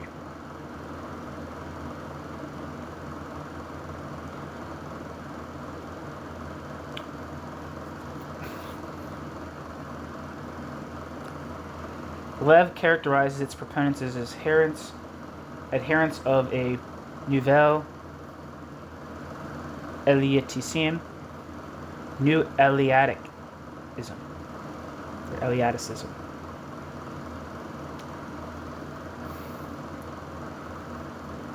End footnote.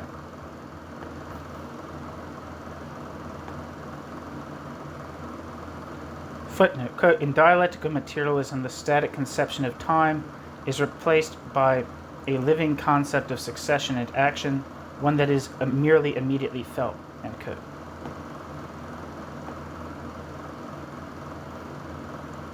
Lefebvre. Marx's concept of time is different.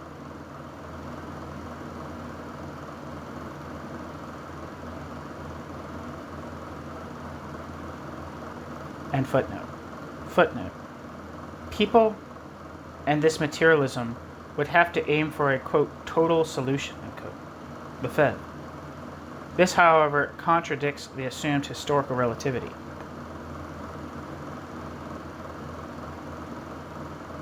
Back to the body.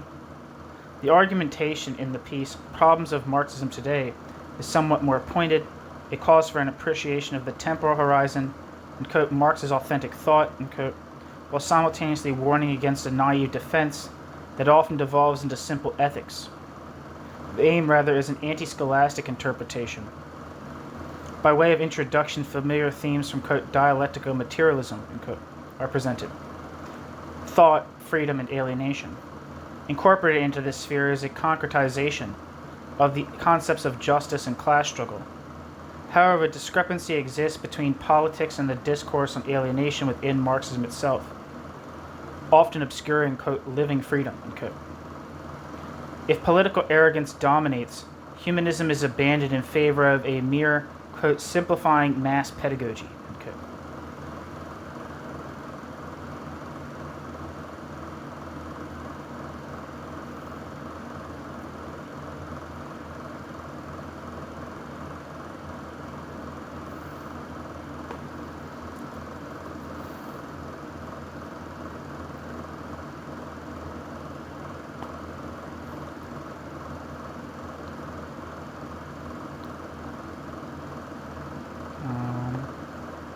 Footnote, quote, human consciousness owes a new ideal to Marxism, that of concrete freedom, end quote, Lefebvre.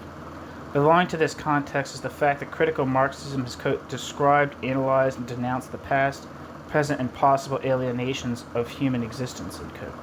Lefebvre. Problems of Marxism.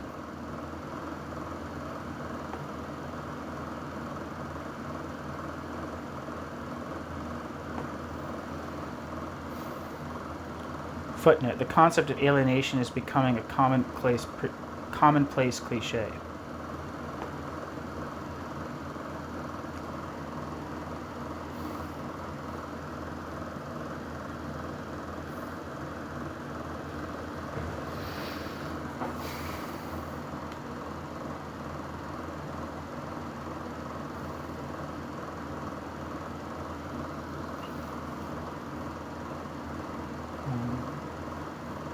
Back to the body.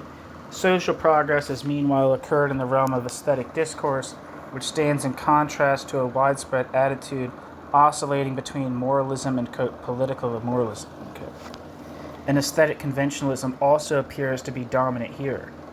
Thus, Marx is said to have fallen behind in light of the, quote, intellectual needs, end quote, of the times.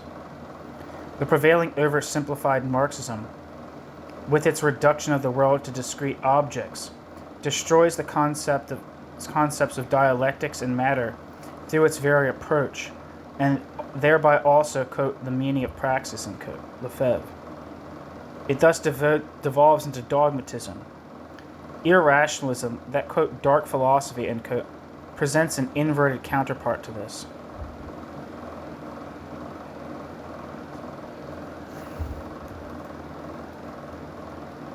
Footnote. In contrast, the distinction between philosophy and this simplicity must be emphasized in principle. End footnote. Back to the body. Regarding Marxism, Lefebvre identifies three interpretive variants. A, quote, scientific positivist, end quote, one, a philosophical worldview-oriented one, and his own. This marked a significant step forward. Naturally, in his earlier work, Lefebvre could neither have known nor anticipated what the subsequent period would truly reveal: the complete transformation of the traditional communist parties of the Third International. This transformation manifests in three ways. A, institutionally as pragmatic social democracy, B, politically as reform-oriented socialism, and C, theoretically as structuralism. By the 21st century, this transformation was complete. With regard to the three interpretive variants, this implies 1. Scientific Marxism supposedly negates. So this is like the way this is structured is like in reference to those points. So the three transformations. 1. Scientific Marxism supposedly negates the philosophical aspects of Marx's work or interprets it as, quote, mere stages on the path to the historical economic analysis of capital, unquote, following the pattern of a progression from speculation to science.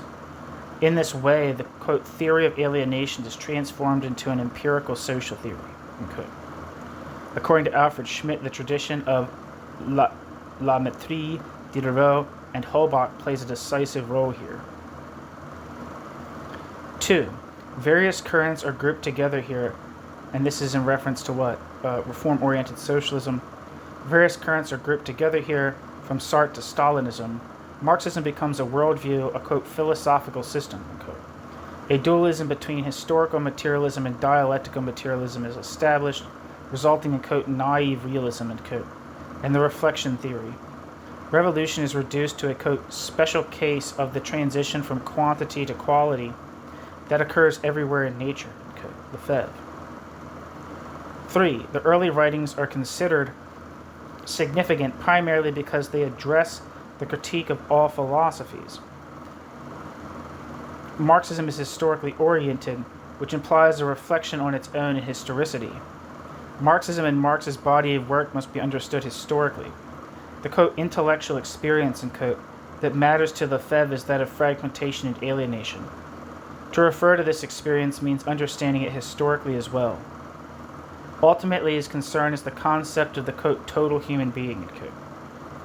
Taking formal logic and dialectical logic as a starting point, he in turn outlines a stage model. From this position, one arrives at the Aufhebung, the transcendence and preservation of what is meant by alienation, and humanism can reclaim the place of, quote, revolutionary critique of reality, unquote. As Schmidt emphasizes, this demand amounts to examining the, quote, dialectical content of economic categories, unquote, in order to demonstrate the concrete reality of the, quote, total human being, unquote. A task accomplished ex negativo, even if neither Lefebvre nor Schmidt clearly perceives this, despite developing an inkling of the significance of the concept of critique.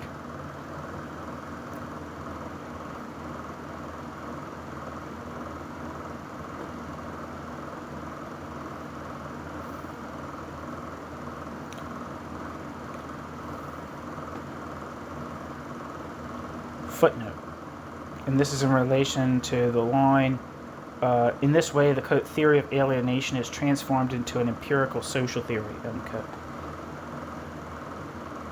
Lefebvre.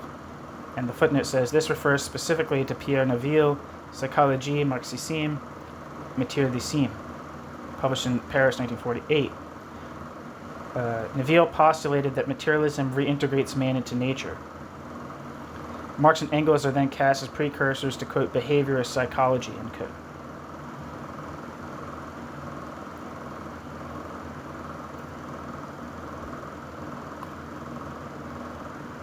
And I think that quote is Alfred Schmidt.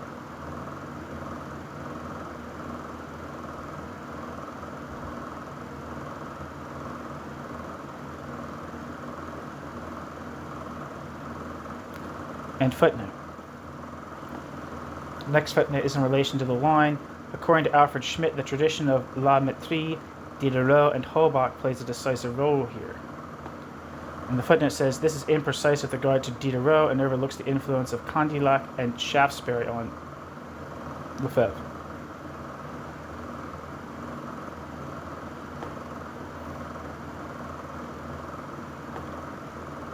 And footnote.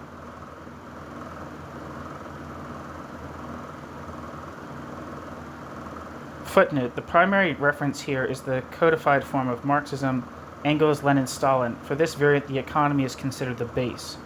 Determinism and seamlessness of the argumentation are further components. However, Lefebvre discusses the role of the state and state socialism in detail. This formation then excludes a discussion of the state. And footnote.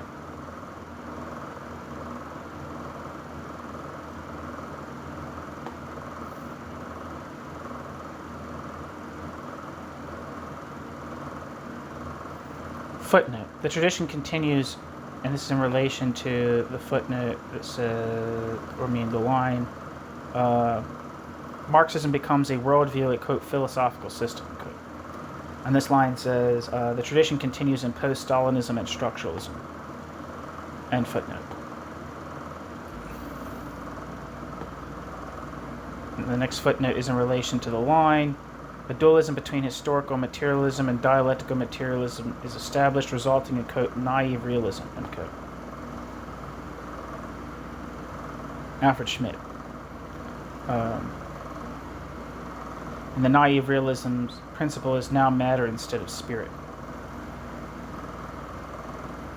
End footnote.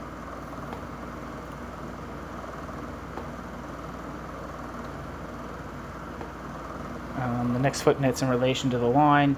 The early writings are considered significant primarily because they address the critique of all philosophies. And the footnote says, here Lefebvre discusses theses on Feuerbach. The method, which encompasses dialectics, the role of abstraction, the internal organization of Marxism, the economic social transformation, emphasizing that Marxist thought is oriented toward totality, and the theory of the state, though this is more an attempt to approach the problem ideology and knowledge. Sections on Engels, Lenin, and Stalin follow. End footnote.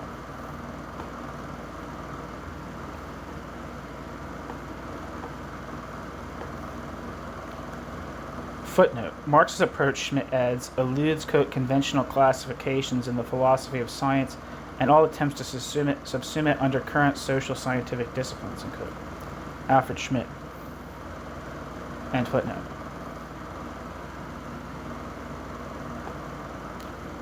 Footnote. Quote, the doctrinal content of a theory cannot be detached from its historical locus and practical political fate without penalty. Only through the history of Marxism, which is to a large extent a history of misinterpretations and distortions, is an engagement with Marx fruitful. End quote. Alfred Schmidt.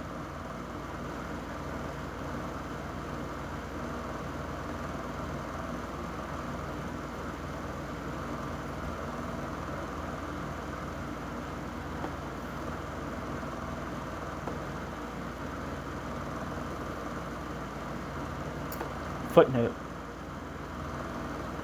And this is in relation to the line, taking formal logic and dialectical logic as a starting point, Lefebvre in turn outlines a stage model.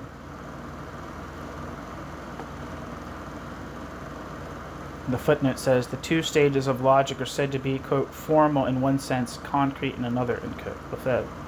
This implies a reflection on the concept of form. End footnote.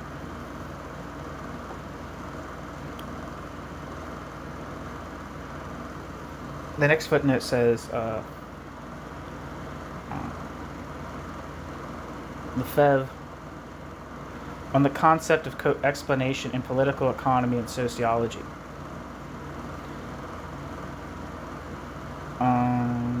See also Alfred Schmidt's edited volume, Contributions to Marxist Epistemology, Frankfurt, 1972.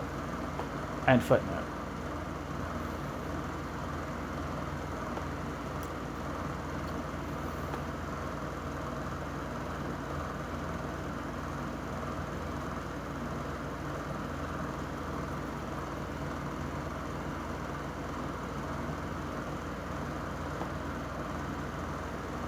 Back to the body. This line of thought in both theory and politics is to be continued for the time being.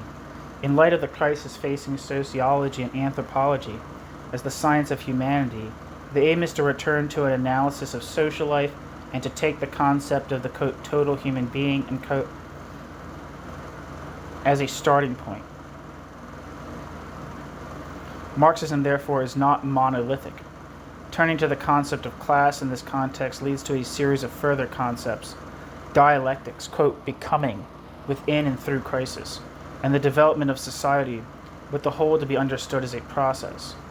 Marx was the first to grasp, scientifically, whereas Hegel did so only philosophically, quote, this concept of the unity and totality of human social development, quote. Society is, quote, social humanity, end quote, not a pure subject, but also a, quote, product of social life, end quote. Lefebvre. Marx's Capital, however, is essentially a critique. All the sciences participate in the societal process through a division of labor: economics, natural science, technology, and anthropology. To single out the relationship between just two of these, the example of economics and history is presented. If the subject matter of economics consists of the relations of production, and if these are to be understood as, quote, social relations, end quote, then history is also implicated. According to Lefebvre, the solution lies in positing an interaction between them. Against this backdrop, one must turn to the concept of explanation. However, this concept of explanation needs to be stripped of its, quote, logical metaphysical, quote, baggage. One must draw upon epistemology to properly address essence and appearance, contradiction and dialectics. The concepts of essence and appearance are crucial to dialectics and to the notion of development. The essential thing, however, is to differentiate and vary, in order to recognize that the subject matter itself is contradictory. A line leading toward totality then emerges. Explanation is necessarily immanent to knowledge, yet infinite, for it is defined as the, quote, knowledge of totality, end quote, Lefebvre. Approaching a theory of the stages of truth, the text states, quote, according to the sphere's essences, or levels of reality are present, real and active in varying degrees at any given moment, within their uninterrupted interaction and the movement of totality. Their respective positions shift, end quote. A transformation, such as a crisis, unfolds in such a way, quote, that one level or sphere penetrates another. For instance, in structural crises and conflicts, the economic sphere penetrates the inner workings of the social realm, end quote. Revolutions are held to be singular events that nonetheless obey laws, a view adopted from Lenin. The division of labor among the sciences remains intact. Thus, history studies masses, peoples, and classes, while sociology analyzes, quote, social relations, end quote, insofar as they, quote, extend beyond the sphere of economic categories, end quote. Theory then examines the interaction between these sciences and their respective objects of study. Naturally, Lefebvre notes this is hypothetical, given that there is no absolute truth. Regarding dialectics, one must recall, quote, truth is always concrete, end quote. Lefebvre.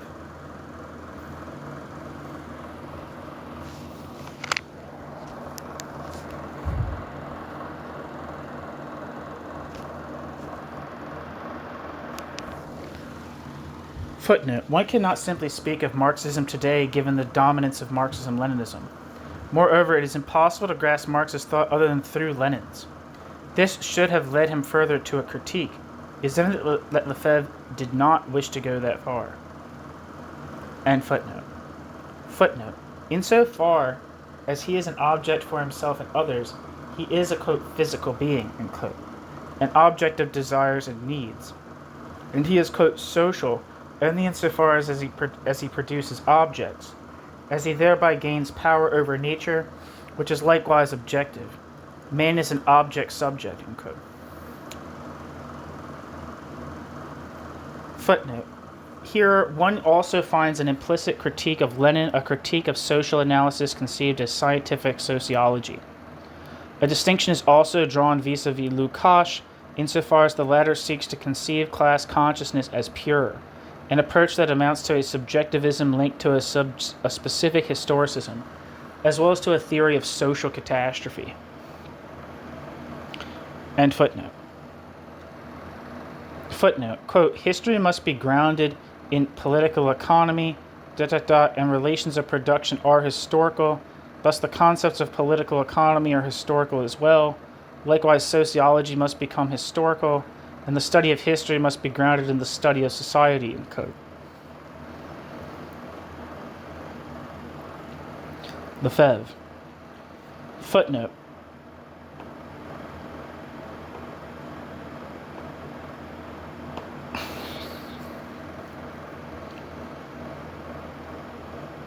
contrary to all reductions and relativism, and contrary to the prevailing view of natural science, cognition signifies, quote, simultaneously understanding and explaining, end quote.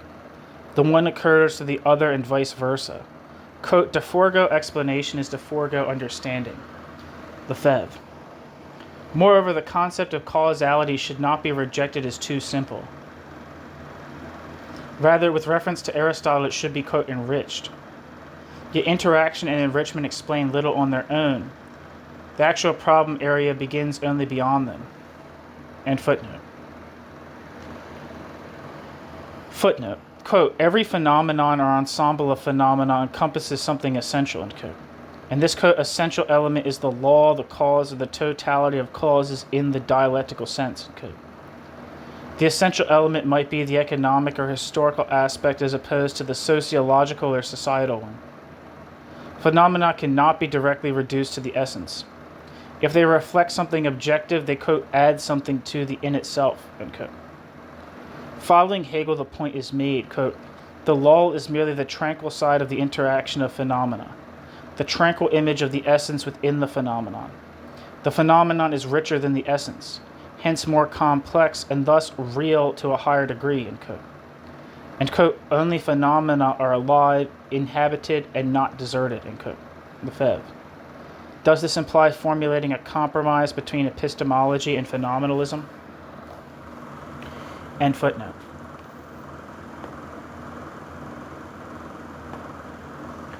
Footnote. The essence of a phenomenon is, in a narrow Aristotelian vein, defined as an appearance, vis-a-vis another essence that is, quote, more hidden, end quote, quote, deeper, or, quote, poorer.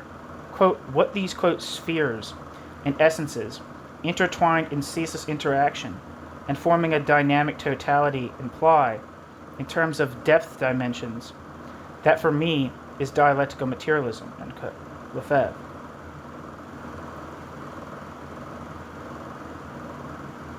These spheres and essences are said to be expressions of the total human being. The elements, the physical, chemical, economic, psychological, physiological, and social, are to be viewed as elements of a totality. However, this represents merely an additive conception of science. End footnote. Footnote. One approach is, quote, it, quote, asymptomatically, end quote, by moving from the phenomena to the essences, end quote. Lefebvre. Footnote. And this is in relation to the line, for instance, in structural crises and conflicts, the economic sphere penetrates the inner workings of the social realm, end quote. Lefebvre. And the footnote says, yet this also implies that the division of labor within society is itself one of the separated spheres. End footnote. Footnote. The concept of dialectics remains, as with Sartre, diffuse. This is not unique to Lefebvre.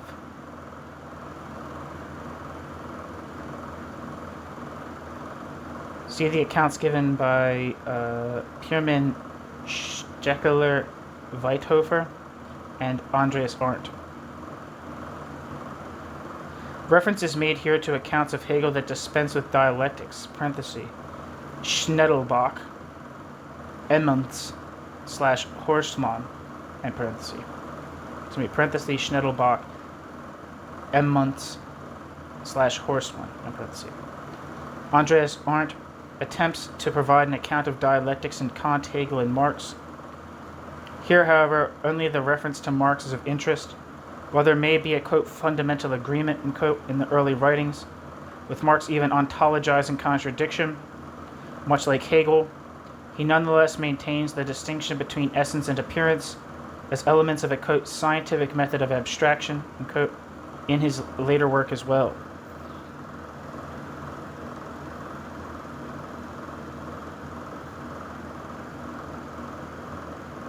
Lefebvre views all this differently, and it is by no means a foregone conclusion that the younger scholar is right. According to Arndt, Marx's dialectic is genetic, quote, essentialist and committed to the Begriff, bracket concept, and bracket, end quote. Andreas Arndt. However, the concept is understood differently in Marx's work. It is the concept of, quote, true reality, end quote. Yet Arndt, too, sidesteps what constitutes the dialectical element in Marx. In this respect, Lefebvre appears to be in good company. Does this presuppose, and footnote, and this is in regard to the line, regarding dialectics, one must recall, quote, truth is always concrete, unquote, Lefebvre.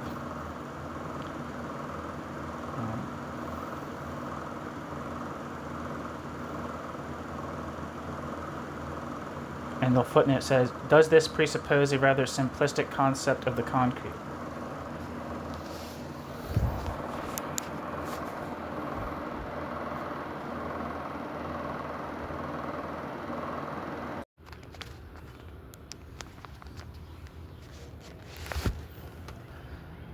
Hey everybody. I don't know why I'm saying hey everybody, I'm just starting a new recording. So this is gonna suck. Alright. In the subsequent course of his work, Lefebvre attempts to put his insights to productive use. Yet his view of Marxism becomes increasingly critical in the process. Later, a note of resignation emerges. During this period of reflection, he attempts to take stock of the evolution of philosophy and the place it occupies in the present. Footnote. Here Marxism is discussed as a metaphilosophy in order to distinguish it from traditional philosophy. Krall's interpretation, which will be briefly outlined below, can be considered interesting for the distinctive way it follows up on these ideas. End footnote. Back to the body. Alienation becomes reality because the instinctual structure and material of sensation are manipulated. Consciousness is already alienated from the, quote, reflection of reality, end quote. A specific utopia, a new, quote, model, end quote, must be posited against the world. Since Marxism has a unique relationship to philosophy, the analysis must begin there. However, the contradiction between reason and reality cannot be resolved through thought alone. Yet the relationship between base and superstructure has undergone a change under organized capitalism. Following Lefebvre, Krall identifies the following 11 aporias. First, there is a distinction between the public and private within philosophy. Second, there are practical aporias. Third, a mode of thought situated within the, quote, system, claiming to have explained the world, stands in contradiction to a reality that is, in fact, particular. Fourth, the invocation of the concept of totality leads to a dilemma. It asserts a claim to transcend the particular while simultaneously establishing itself dogmatically. Fifth, common sense stands in contrast to all indifferent theory. Sixth, there is a disparity between the autonomous subjectivity and the objective science, technology, propaganda, and the mass media. Here alienation once again takes hold, subsuming even the forms of protest itself. In this respect, metaphilosophy lays claim to being an adequate response to the, quote, spontaneous nature, end quote, of late capitalism, characterized by the leveling of the, quote, difference between consciousness and being, superstructure and base, subject and object, appearance and essence, end quote. Defense against bureaucracy and over-organization can no longer be philosophical in nature. For, to, quote, grasp the situation of subjectivity, end quote, one must engage with, quote, what occurs in the dark interior of consciousness embedded in current social practice, end quote. Lefebvre. Seventh, alienation points to social aporias and to the critique of everyday life, which is intended to enable, quote, creative action, end quote. Eighth, philosophy as reflection is based on the separation of poiesis and praxis. From this, the conclusion is drawn that philosophy must become poetic. Ninth, at the primary level, the starting point is the distinction between rationalism and faith. If the former aims at mathematizing universal language, open to computer science and cybernetics, then poetry appears as its antipode. Philosophy is then to be conceived as a meta-language.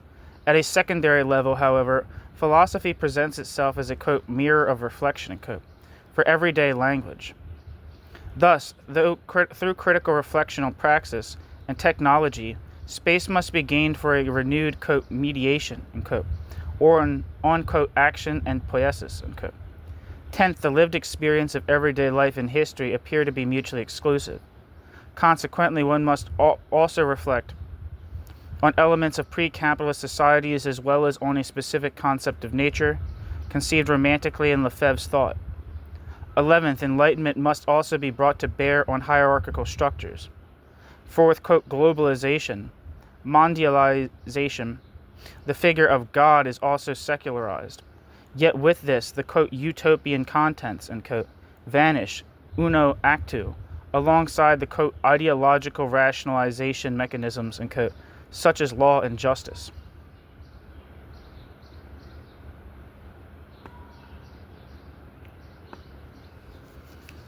There's a number of footnotes here.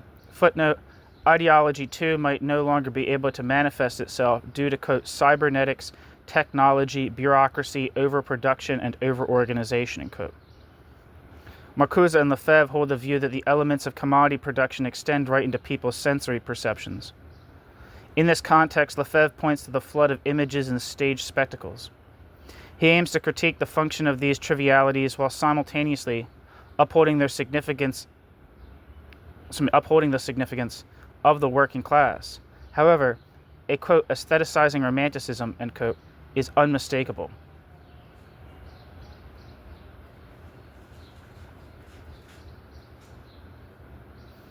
End footnote. Footnote. Lefebvre advocates for a grassroots democracy based on electronic cybernetic principles, which nonetheless is to remain oriented toward a political party. This leaves unresolved the discrepancy between a trade unionist workforce fixated on the struggle for higher wages and the utopian vision. So we end that utopian vision. Furthermore, revolution and evolution are to be brought into harmony. End footnote. Footnote. Consequently, metaphilosophy begins by discussing the base superstructure model, or rather the flawed dichotomy between materialist determinism and idealism. It appears that the concept of reciprocal interaction offers a way forward here. End footnote. Footnote. Lefebvre seeks to distance himself from a version of Hegel interpreted through the lens of reflection theory. In Krall's rendering, this is expressed as follows, quote, dialectical thinking reflects, in the Hegelian sense of an entity's reflection within itself, the antinomic concepts of reason as antagonisms of social reality, end quote, Lefebvre. Hegel does not speak of these. End footnote. Footnote. Upon closer inspection, it becomes evident that one cannot strictly speak of aporias, but rather of divergences, inconsistencies, differences, real conflicts, and contradictions.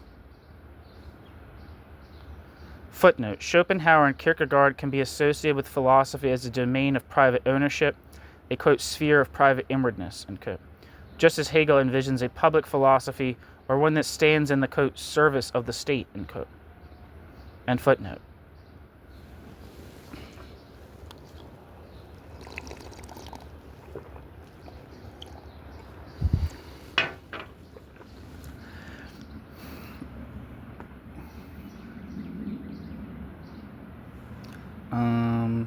And this is in relation to the line. The invocation of the concept of totality leads to a dilemma. It asserts a claim to transcend the particular while simultaneously establishing itself dogmatically. End footnote. And the footnote says, and this is what the footnote says. This entails a tendency toward the totalitarian because the acceptance of the, quote, experience of the new, end quote, is negated. Following Sartre, the term, quote, totalization, end quote, is therefore preferred. The consequence of this is that totality must reappear elsewhere as, quote, globalization, mondialisation, and the separation between the subjective and the alien, and an alien objective, is reconstituted, a point that must be added here. End footnote. Footnote, a dualism exists here between, quote, speculative purity, end quote, and magical consciousness. End footnote. Footnote, here the theorem of objective delusion, objektive Verblendung, shines through, as does the thesis of absolute manipulation. Lefebvre and Krall fail to consider, however, that this assumption initially merely paves the way for a relativism that obstructs knowledge. End footnote. Footnote, the existence of the metaphor heralds the supersession of philosophy. End footnote. Footnote, with Durkheim it must be added here, the death of God is connoted with an anomic function. In this way, alienation is constituted once again. This is an image of an unbroken preservation of religion, unaffected by Marx's critique of religion.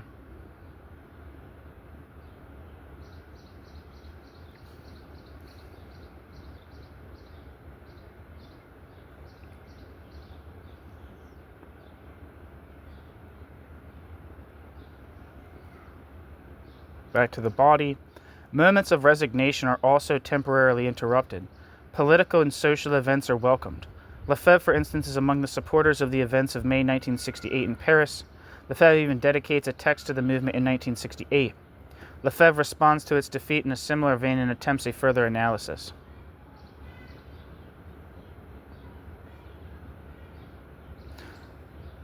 Footnote. Sartre and Socialissimo Barbarie also support May 68. Footnote. And this is in relation to the line.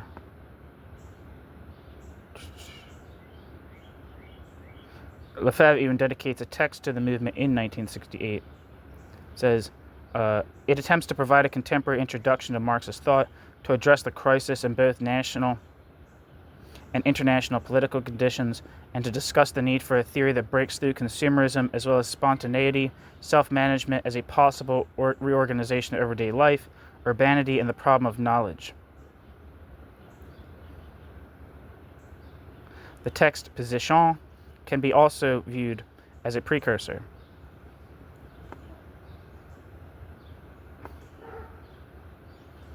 End footnote.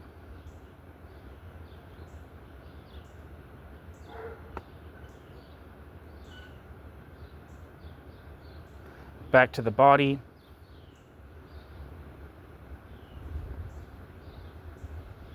Strictly speaking, one cannot speak of a third phase because what is being written does not follow a chronological order. Rather, it is conceived in parallel with the themes of the second phase, interrupting them and being interrupted by them.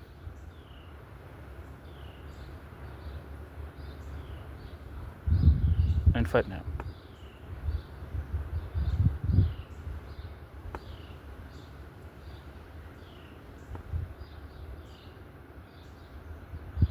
Back to the body.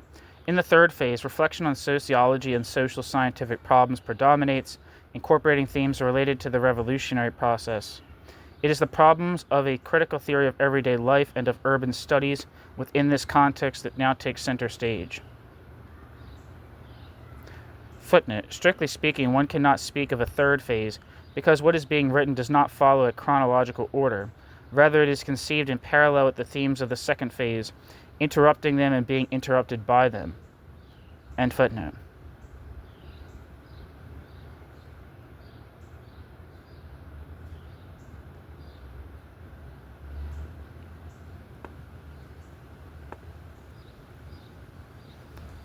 Footnote. The problem of space also has its place here. End footnote.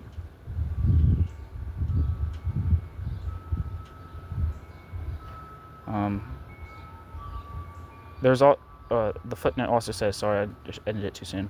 There's extensive discussion regarding the problem of urban planning.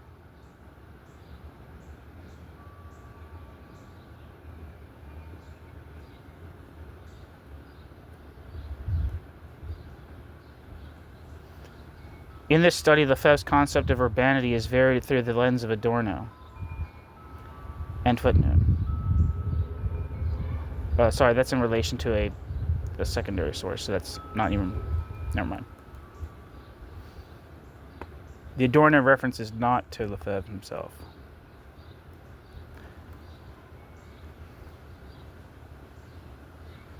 Back to the body.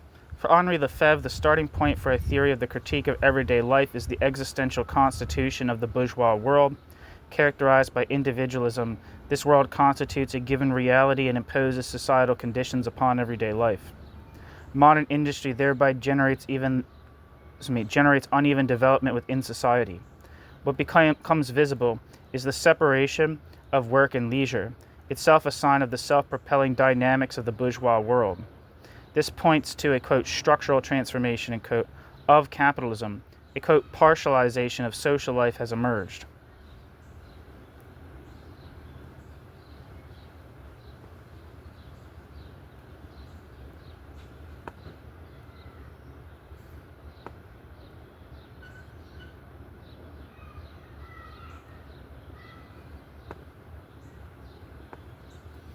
Footnote. Kroll identifies two aspects here. First, the uneven development of, quote, everyday life and, quote, technicity, end quote. Secondly, a void emerges, a space of leisure conditioned by technology and relieved of arduous labor, which remains reserved for the elites, while everyday life is left to the others. Lefebvre illustrates this using the example of technical transport systems.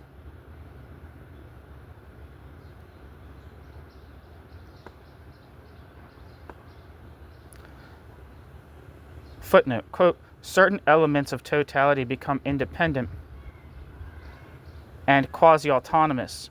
The arts, technology, politics, and the sciences, everyday life retreats into itself, end quote. Kroll. Moreover, politics and the political public sphere have become interpenetrated.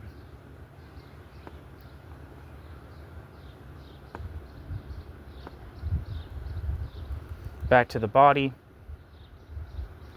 Given that capitalism evidently succeeds in the, quote, reproduction of social relations, end quote, two aspects must be considered. The restricted discussion of Marxism and an, quote, anthropology of alienation, end quote, that takes as its starting point the concept of the, quote, total human being, end quote, the non-alienated individual.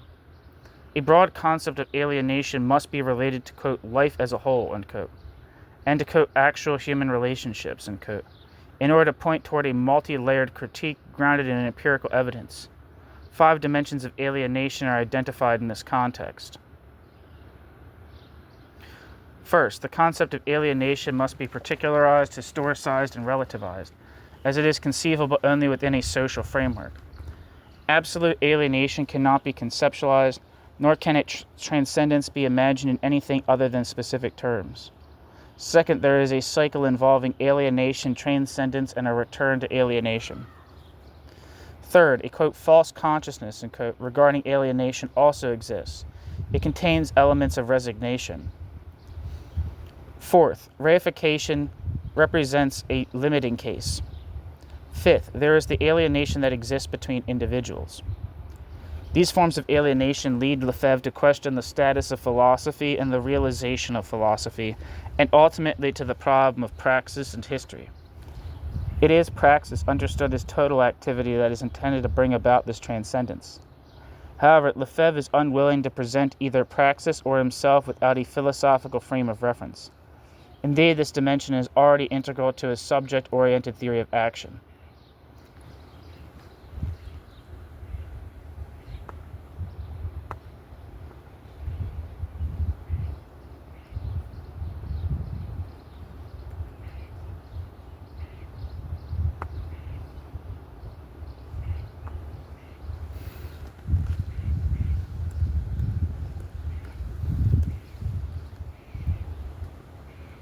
So I gotta see if there might be footnotes missing here.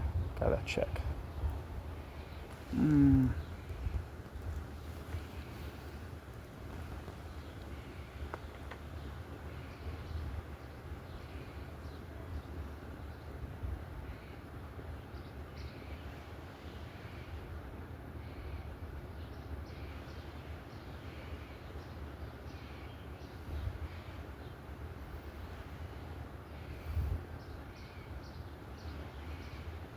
Shit. 5246.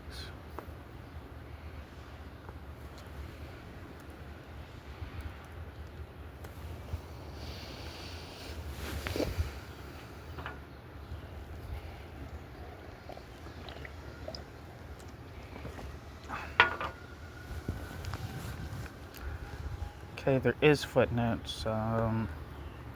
Footnote. Since Marxism proceeds in a superficially economistic manner, it must be supplemented by a theory of the reproduction of social relations. Furthermore, Marx ignored the spheres of technology, knowledge, and population. At a glance, the Grundrisse would have enlightened him on this point.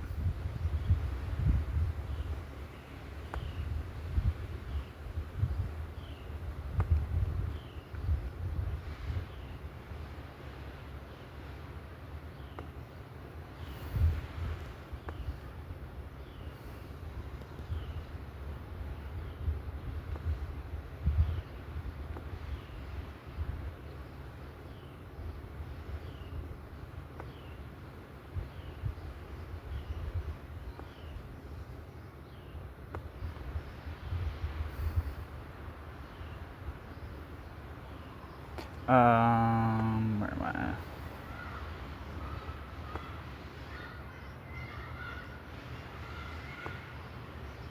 Footnote. Thus, the shift to the private sphere liberates one from the tutelage of the state and history, only to lead one all the deeper into privatization. End footnote.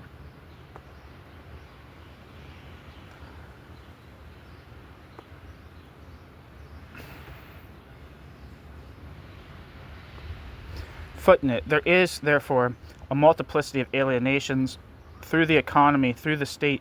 There existed forms of alienation that are individual, role-specific, and gender-specific, as well as those affecting groups, alienation vis-a-vis norms and vis-a-vis society as a whole. The connection to Sartre is unmistakable.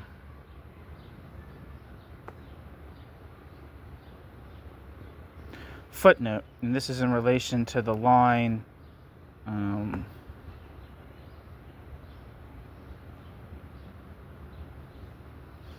there is alienation that exists between individuals. And the footnote says, here the relationship between the quote I and the other, and the distinction between je and moi is addressed. Both concepts were already discussed in Sartre.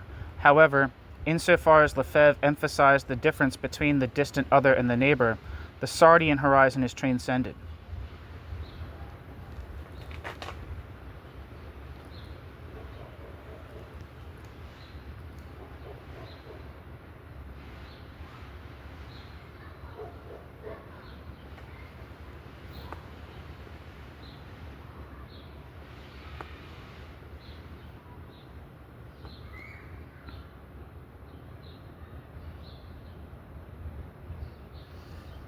Back to the text. I'm not sure if I read this paragraph or not. These forms of alienation lead Lefebvre to question the status of philosophy and the realization of philosophy, and ultimately to the problem of praxis and history. It is praxis, understood as total activity, that is intended to bring about this transcendence. However, Lefebvre is unwilling to present either praxis or himself without a philosophical frame of reference. Indeed, this dimension is already integral to his subject-oriented theory of action.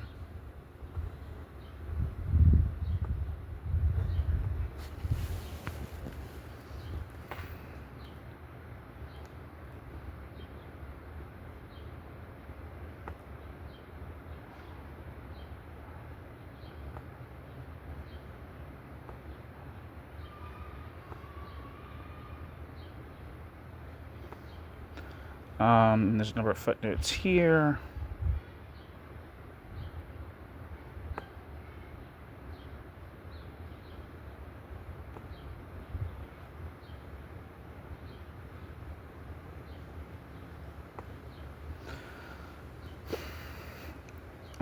Footnote, the classical role of philosophy can no longer be maintained. This assumption is warranted because Marx adheres to the unity of knowledge and reality, human in nature, and social and natural science. End footnote. Footnote, thus the question arises whether the realization of philosophy is still possible in philosophy itself.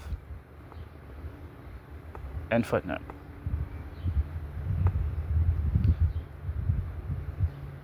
Footnote.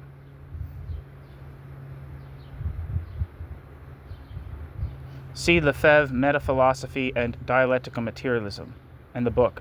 See Metaphilosophy, and see the piece Dialectical Materialism, and the discussion of the intra-complex in the text. The concept of history remains ambivalent because one side is imbued with an existentialist perspective character, while the other side is described by Krall as follows: as the human being becomes aware of their possibilities, history is also discovered. Yet history itself is the product of history. When Lefebvre reflects on, quote, historical dialectics, end quote, that is, on the, quote, relationship between the universal and the particular, end quote, this corresponds to Hegel's, quote, critique of any pure epistemology, end quote. Cognition thus becomes reflexive. For this reason, from the perspective of praxis, quote, the theory of knowledge and its subject, the philosophy of history coincide, end quote. Krall. Except that history itself has vanished.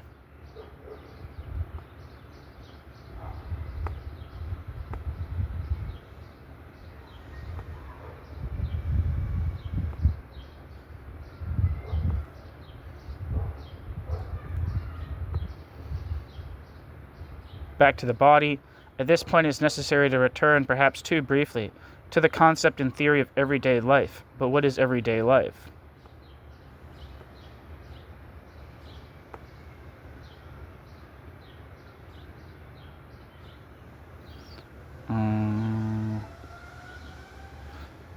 Footnote, reference should be made not only to borrowings from existentialism and the philosophy of life, Lebens philosophy, but also to a connection with a simple Feuerbachianism. End footnote. Footnote, Krall, for example, criticizes the imprecision of this concept, the concept being everyday life. Is it to be understood as a mere duplication of society?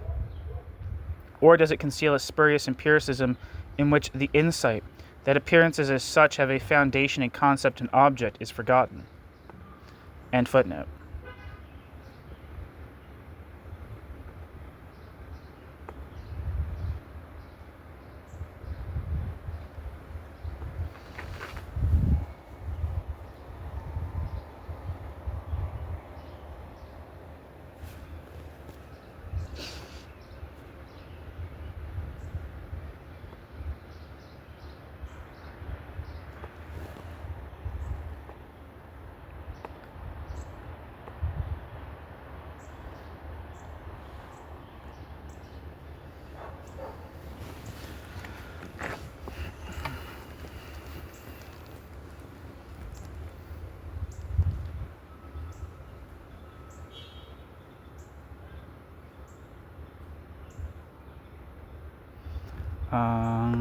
Where am I?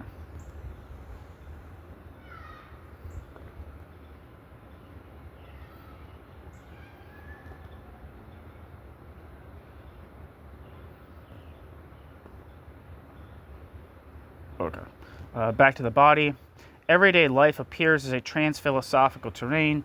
It is presented as doubly determined, namely as a human site and a site of the appropriation of nature, and is conceived as a, quote, social substance, and quote, that is nonetheless nourished by, quote, political agencies, and quote.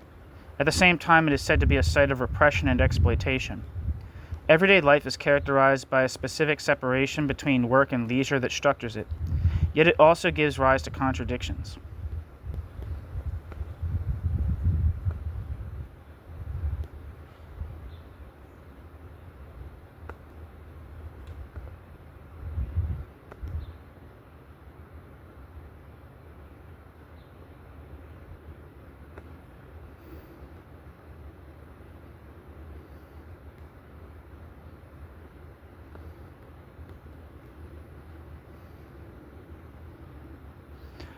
There's a couple footnotes here.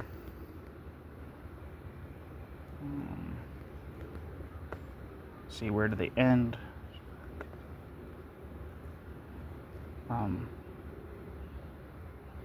Footnote, and this is in relation to the line. Actually, I'm not sure what line it's in relation to.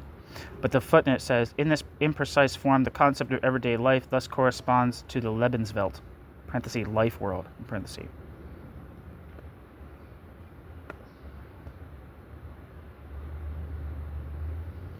Back to the body.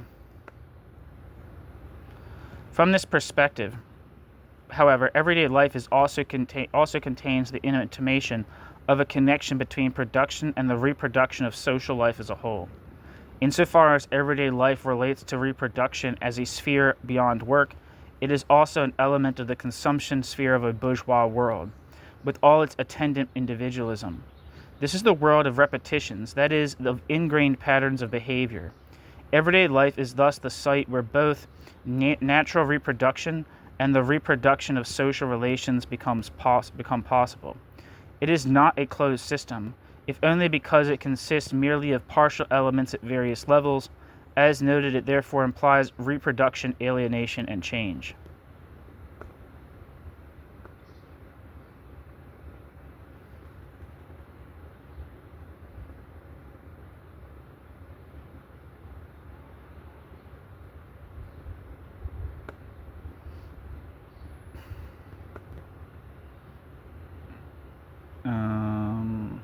There's footnotes here. And this is in relation to the line. Actually, I don't have that information. It is said to be the ground of reproduction and its inversions. Quote, In everyday life, the concrete becomes abstract and the abstraction becomes concrete, end quote. Lefebvre. And footnote. Lefebvre maintains that everyday life encompasses both work time and lifetime. Quote, work, leisure, family life, and private life form a whole, end quote. A quote, totality, end quote.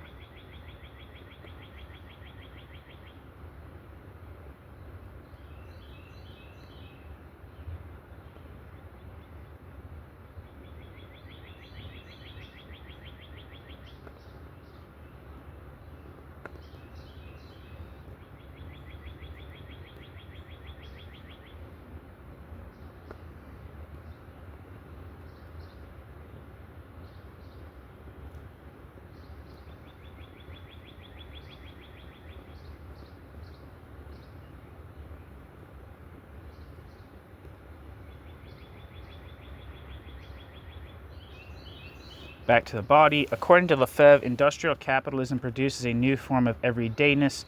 The division of labor splits the quote, total human phenomenon, and quote, leaving behind only illusory compensatory forms of leisure. Capitalism entails the destruction of traditional everyday life, thereby constantly generating new forms of alienation. If one understands the theory of everyday life as a quote, concrete sociology, end quote, in contrast to Bukharin's sociology, it latently contains elements that are vital, new, and positive, as well as needs and an intention to break free from forms of alienation. This simultaneously signals a transition to a critique of everyday life, one that must raise the question of an individual quote, takeoff, and that of the subject of social action. In this way, it leads back to the human being and to praxis.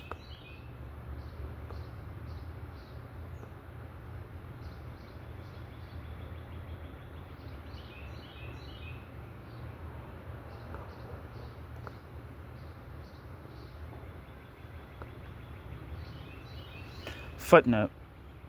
This points to the critique inherent in this concept, as well as to alienation and alienation suppression. And footnote.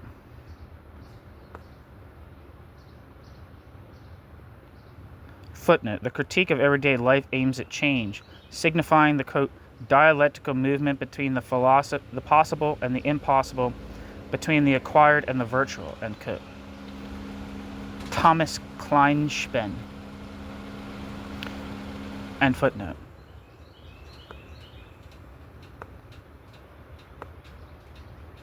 Back to the body. Central to this is the concept of human need, understood in a general sense, which encompasses the dimensions of desires and wishes. Through ever-emerging needs, the human being detaches from nature, yet it is necessary to return to the cycle of need, labor, and enjoyment. Moreover, the envisaged quote, production of one's own nature, end quote, comprising both the external and internal nature of the human being, was intended to count as the quote, realization of the desire, end quote, for non-labor and to generate spontaneity. Here the connection to cultural revolution becomes apparent.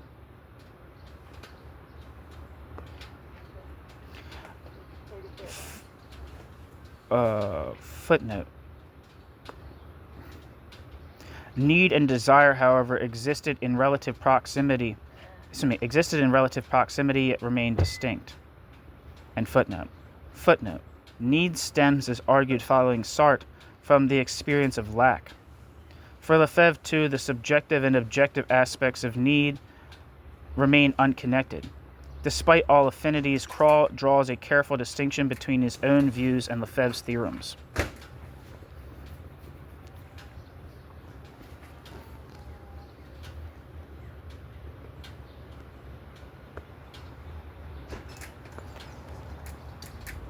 Footnote, quote, for us, the true problem lies in moving from need in general, parenthesis, as a form of existence in which the essence manifests itself, to the need for this or that, i.e. to the desire that is simultaneously individual and social, as it manifests itself in everyday life, end quote. Lefebvre. We must combine an analytical account of needs with a dialectical determination of desires. Yeah. Can you come here for a minute? Yeah.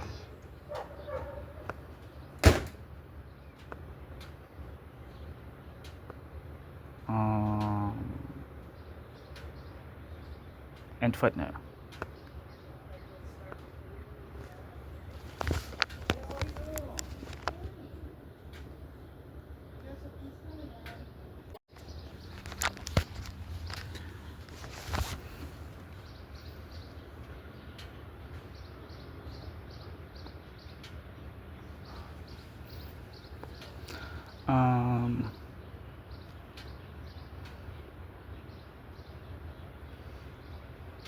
Let's see, where am I at?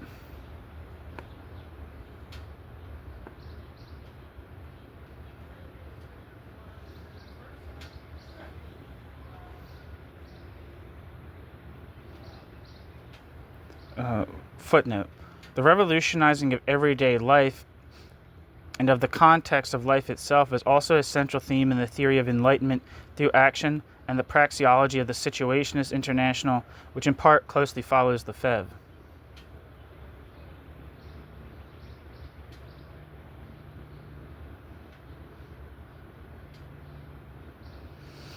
This points to the surrealist tradition shared by Lefebvre in these figures.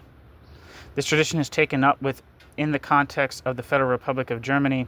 See Angelika Ebbinghaus Taylor in Rusland.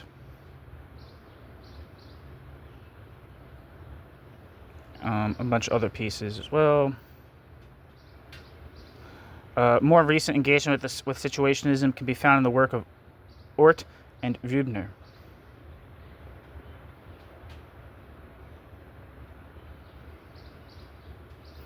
End footnote.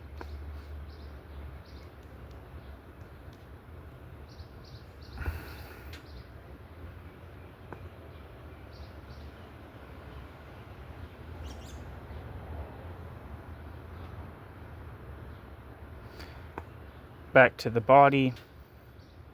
The, quote, needs-based approach, end quote, has found proponents partly in parallel with Lefebvre and partly in the wake of his work. Althusser had already pursued the analysis of everyday consciousness from this perspective. To clarify the significance of everyday consciousness, Lefebvre contrasts the old rural world with the modern one. He argues that the industrial world destroys the village environment, while technology becomes a metaphor for modernity and progress. The rural context is characterized by collective life, sensuality, and the rural festival, an intensely experienced form of everyday life, vestiges of which still persist. The festival symbolizes the intended unity of, quote, need, labor, and enjoyment, end quote. It also points prospectively toward a different way of life. Ultimately, this dualism also highlights the manifestation of different conceptions of time. These are presented as contrasts between subjective and objective time, and between cyclical and linear time. These concepts also entail a component related to the theory of socialization.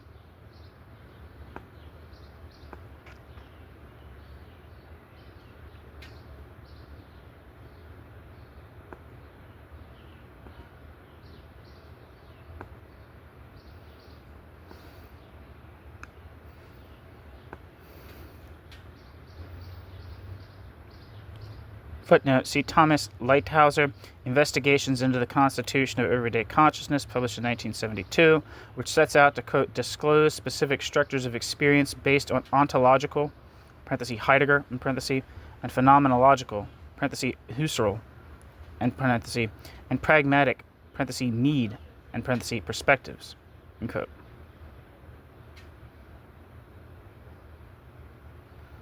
See Kornelia Hafner's piece, Excursus on the Quality of the Days of Old.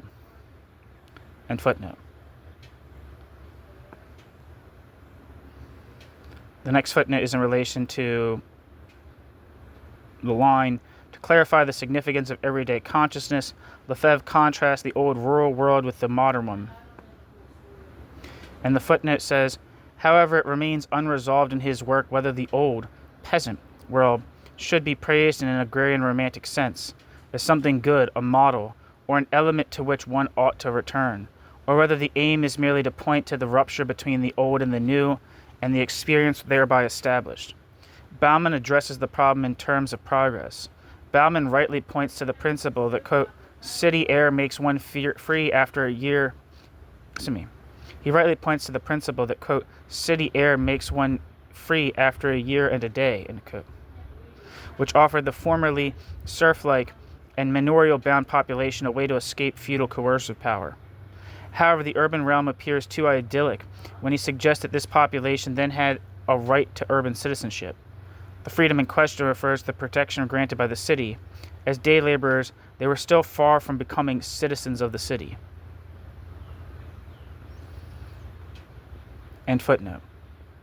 Footnote. Ancient poiesis is said to have been transformed into productive labor, such that mimesis, as play and invention, could represent the counterpole. This does not transcend the Schillerian horizon.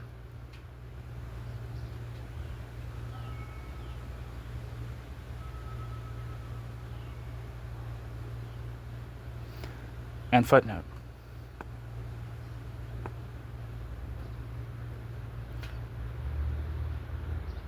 Footnote. The recourse to the concept of, quote, need points to Rousseau. See Jean-Jacques Rousseau, Discourse on the Origin and Basis of Inequality Among Men. Lefebvre's text portrays a sense of mourning for the loss of the quality of the pre-capitalist world, specifically its complex social nature. And footnote. Footnote, quote, with the reduction of lifetime to work time, the rhythm of work and leisure is simultaneously destroyed, end quote. Thomas Kleinspan. What is overlooked is that this rhythm is subsequently organized differently. However, that falls within the realm of the social history of labor, a subject that has not been intensively discussed. And footnote. Footnote, stemming from Bergson, parenthesis, and Nietzsche, in parenthesis, and later Husserl, the French debate is fascinated by notions of a subjective nature, incorporating phenomenology within the framework of the philosophy of life, Lebensphilosophy. See Marcel Proust, In Search of Lost Time. See Edmund Husserl on the phenomenology of the consciousness of internal time. See Maurice Merleau-Ponty, Phenomenology of Perception.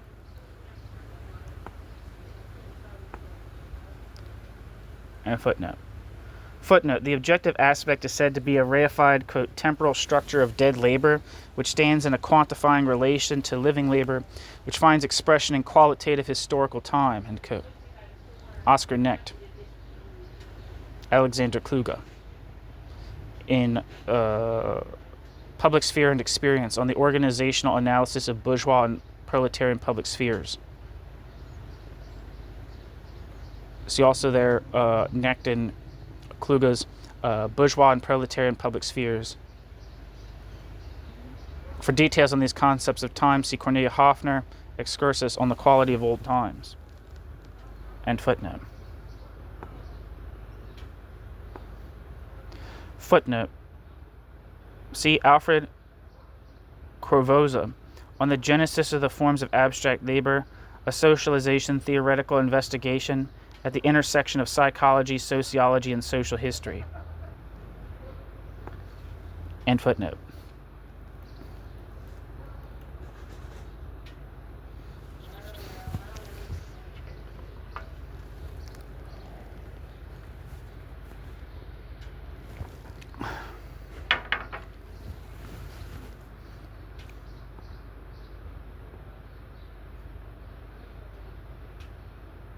Back to the body.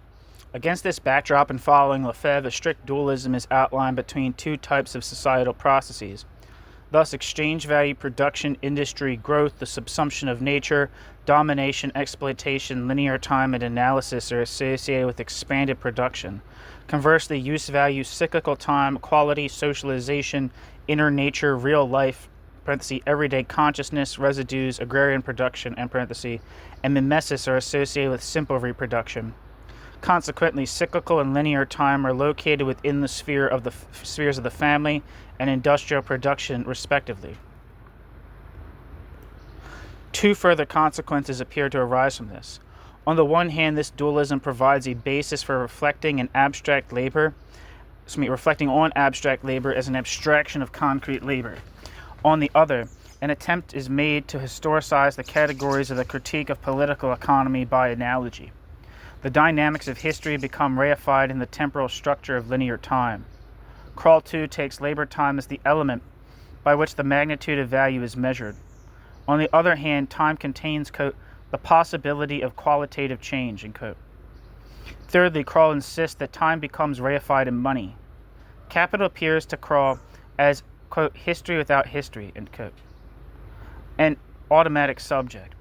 The distinction between history and category is ignored here, and their content misunderstood. For Krall, abstract labor and its transformation of form is, quote, capital and process, end quote, and the industrial process coincide. Consequently, a crisis can no longer be conceptualized.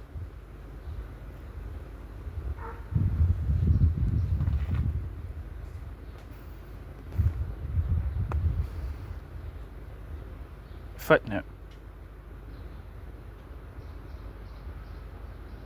When Lefebvre contrasts linear time with cyclical time, characterizing cyclical time as cosmological, this cannot be substantiated by the history of the concept of time. This notion appears to be an assumption rooted in the philosophy of life, Lebensphilosophy, rather than a reflection on antiquity. And footnote. Footnote, despite occasional better insight, a golden age is conjured up. And footnote.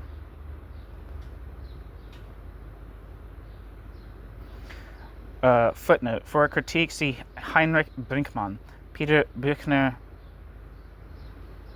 Hans-Jürgen Krall, and Manfred Lauermann, Sensuousness and Abstraction, Prolegomena to a Materialist Empiricism. However, Brinkmann's intervention remains ahistorical.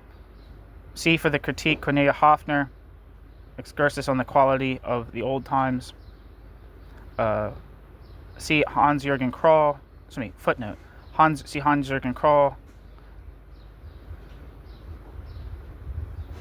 Constitution and Class Struggle on the Historical Dialectic of Bourgeois Emancipation and Proletarian Revolution. With regard to working time, this implies that labor norms must be intended. Footnote, quote, Krall attempts to relate the concept of capital to the problematic of, quote, time, perception, and class struggle, unquote, and to inner nature. At the level of the immediate production process, the labor norm is the temporal measure of concrete labor. This labor norm is a historically determined magnitude, not a categorical one.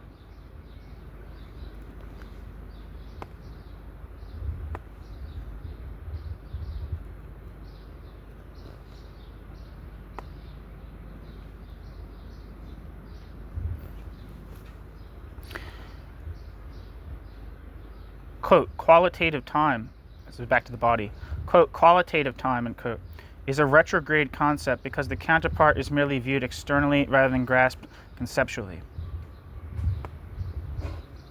Footnote, a discussion concerning the elements of peasant life, which has successively disappeared or undergone a transformation of form since primitive accumulation, conducted with the aim of determining the status of the quality of life they appear to embody, can only be meaningful against the backdrop of Marx's reflection on historical methodology, parenthesis, Grundrisse, in parenthesis.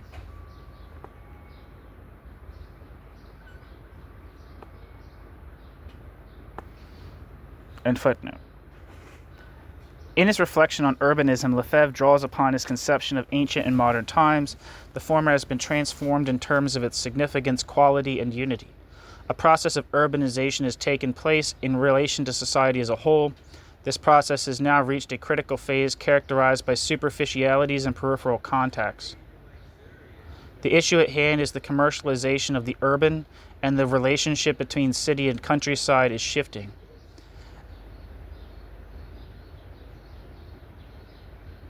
This implies that nature itself is gradually becoming a problem.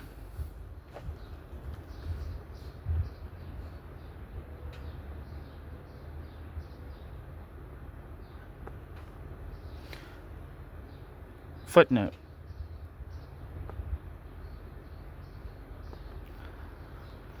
Lefebvre refers to the, quote, worldwide loss of autonomy, parentheses, sick, exclamation point, in parentheses, of agricultural production in major industrial countries, end quote. Lefebvre. Specifically, this means, quote, the traditional community typical of peasant existence, the village, is undergoing transformation, end quote. Lefebvre in The Urban Revolution.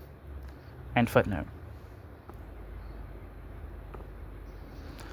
Footnote, the analysis operates with a simple model of development.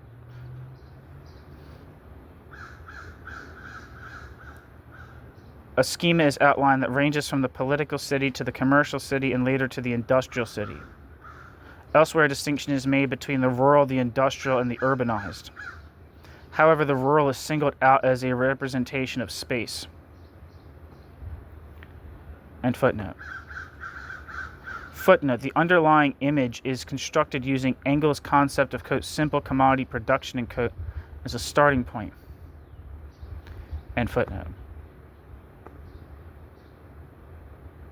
Footnote, the, quote, city as second nature, and quote, appears. And footnote. Footnote, the future will bring about a scarcity of, quote, space-time desires, end quote. What remains are mere symbolizations. End footnote. Back to the body. The modernity of urbanization erodes space. Yet urban space constitutes a, quote, concrete contradiction, end quote. As a result, explosion and vacuum emerge.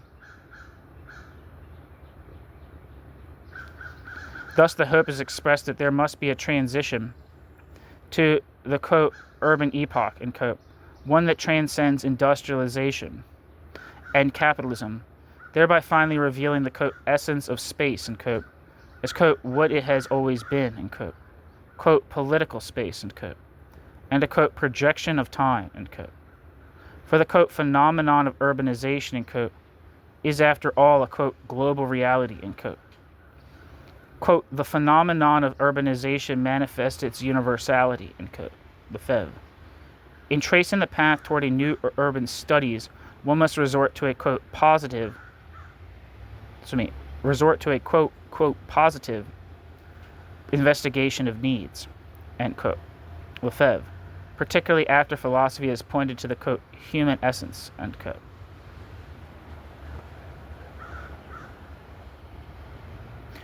Footnote, by repeatedly returning to the concept of the polis, Lefebvre signals an affinity with both Friedrich Engels and Hannah Arendt.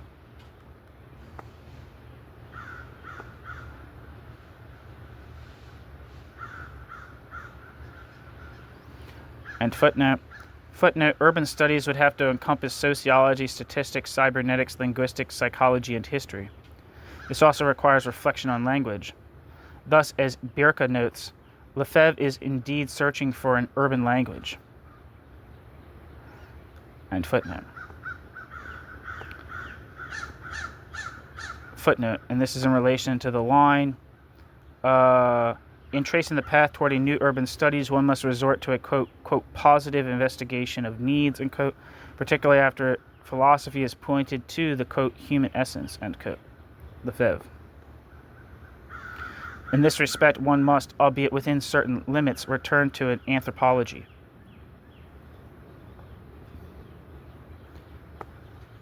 End footnote. Back to the body. A developmental schema is devised for urban studies modeled on the one found in the Critique of Everyday Life. It is intended to lead into a theory of space. Footnote. However, for Lefebvre, the criteria for defining this more precisely, via convergence, integration, pragmatism, operationalism, hierarchy, and experimentalism, are inadequate.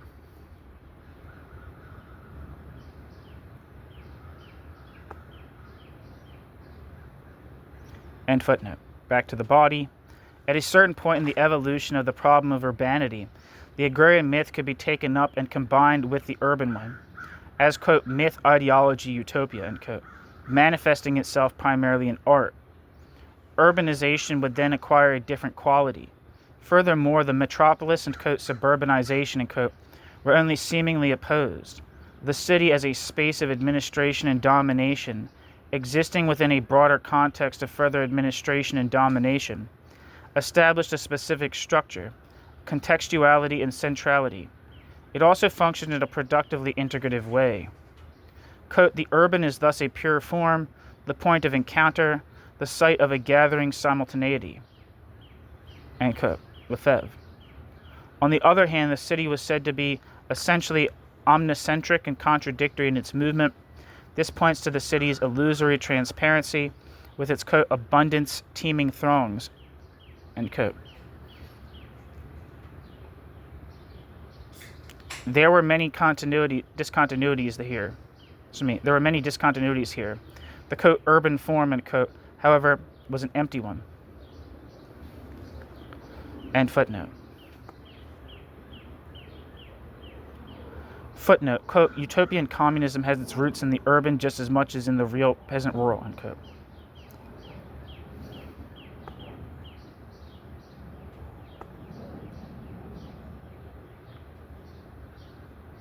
Lefebvre.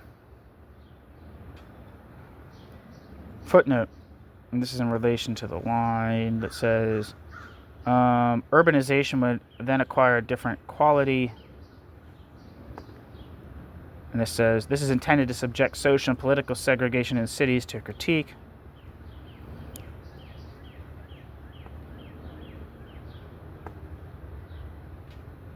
And footnote, the momentary and the changeable now become a scientific object. Quote, the form itself, which has produced a virtual object, the urban, the encounter and gathering of all existing and possible objects and subjects, must be investigated. End quote, Lefebvre. It is the market that is described in this way.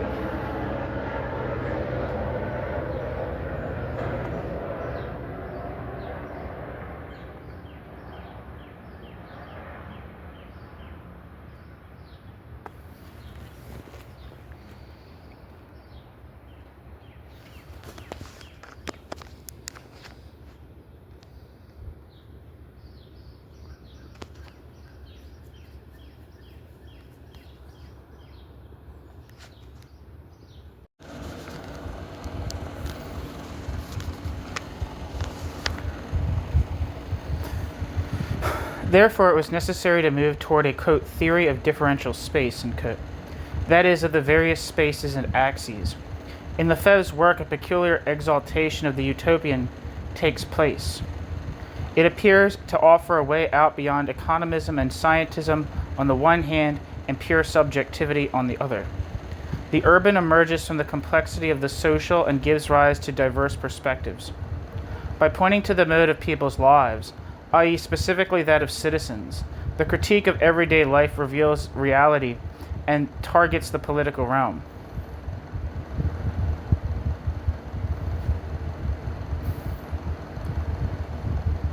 The city is currently in crisis.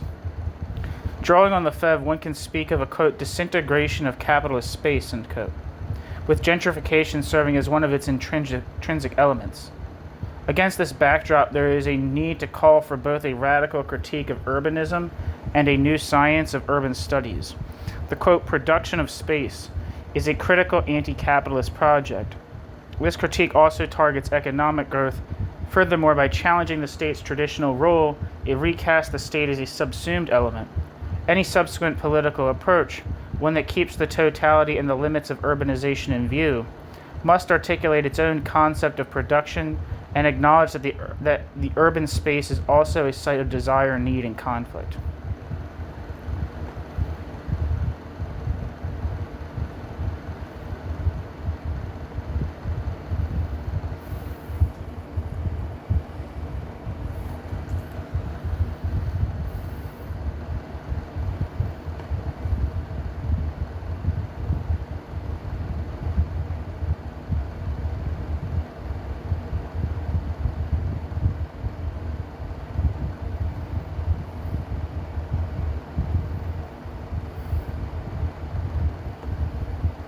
Number of footnotes here.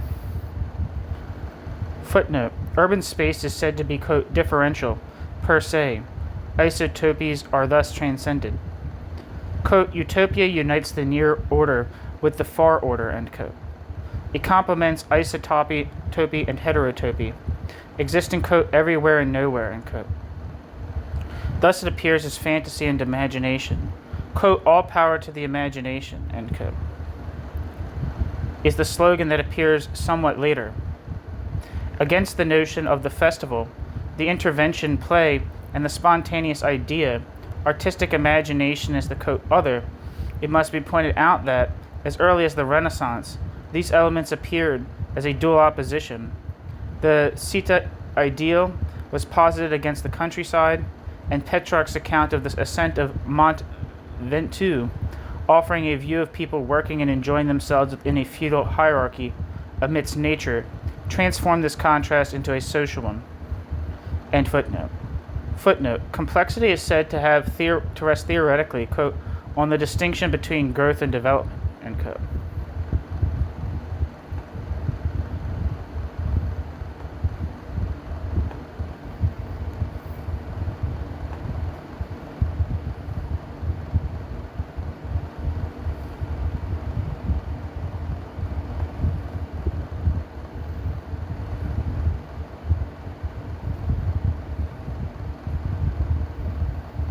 Footnote. Knowledge is said to be directed, quote, towards the practical, end quote.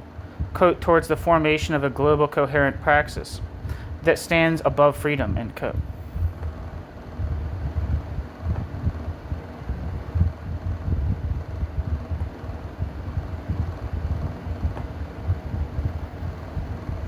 Footnote. Example cited, and this is in relation to the footnote. Let's see if I have it. No, I don't have it. It says, examples cited include the USA and South America. Lefebvre refers here to social conflicts. At this point, one must ask, A, to what extent these are elements of the urban, and B, to what extent, measured against the social conflicts of the Middle Ages and the early modern period, this finding represents something new. End footnote. Footnote. The contradiction between these two elements of the demand is not discussed. End footnote. Footnote. This also applies to a critique of a functionalist urbanism that itself embodies a contradiction between state and private interest. It is thus characterized as, quote, class urbanism, end quote. In contrast, following Lefebvre, what is at stake is the conquest of democratic space. However, if this is understood to mean the, quote, reappropriation of public spaces, end quote, and the establishment of, quote, non-hierarchical networks, end quote, then such a perspective remains firmly anchored within the context of bourgeois self-conception. Here, traditional politics lays claim to rights and space. Yet when such practice is linked to squatting or the creation of, quote, social centers as moments of, quote, heterotopia, that is, quote, other places, offering, quote, alternatives to dominant forms of social organization, quote, the distinction from traditional bourgeois forms is lost. The critique becomes diffuse because these forms too are, albeit often neglected, part of the public activities of the political sphere. Admittedly, they exist within the context of social policy, and it is only at this level that they sometimes acquire a class-specific character. End footnote.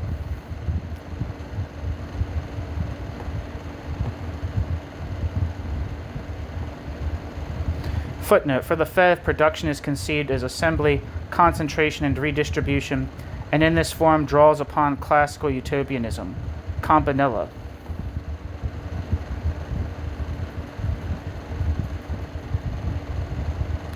End footnote. And there's like a section break in the sense of like a section of like it's just like the 3 stars, you know. So back to the body. Critique of scientistic Stalinist Marxism and its limitations led Lefebvre early on to adopt a stance antithetical to conventional economism. He embraced the humanism of a philosophy of history rooted in anthropology, emphasized the old world, and conceptualized a practice oriented toward human needs. While he shared criticisms that had been prominent since the days of Merleau-Ponty and Sartre, he moved beyond their philosophical foundations, which were often modeled on various scientific disciplines, and partially broke away from the prevailing existentialist and structuralist currents, albeit at the cost of reviving ideas associated with philosophy of life, Lebensphilosophy. One conclusion can be drawn here. Following Lefebvre, the dissolution of the boundary between the political and the civil is frequently postulated.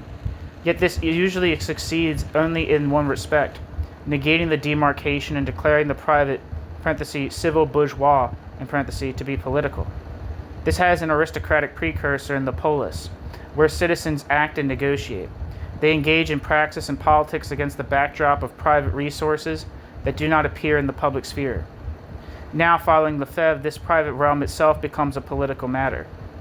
Art re-enters the political sphere and briefly shifts its mode of appearance.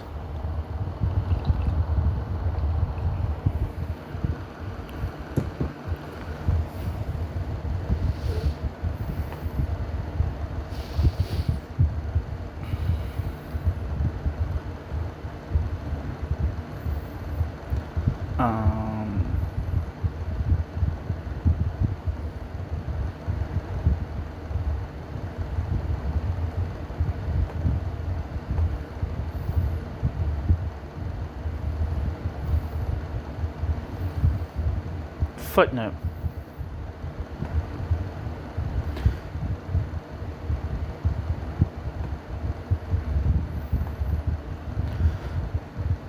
Where the hell am I? For Lefebvre, production is conceived as assembly, concentration, and redistribution, and in this form draws upon classical utopianism. Parenthesis, Campanella, in parenthesis. And footnote. Footnote. The fact that this, and this refers to what? I don't have it. The fact that this often merely involves asserting the rights of the individual against the non-human demonstrates that only the other side is being emphasized here. In this respect, Alfred Schmidt is right to insist on identifying dialectical figures within the critique of political economy as the third element that resolves this opposition. Lefebvre argues philosophically even when acting as a sociologist. End footnote.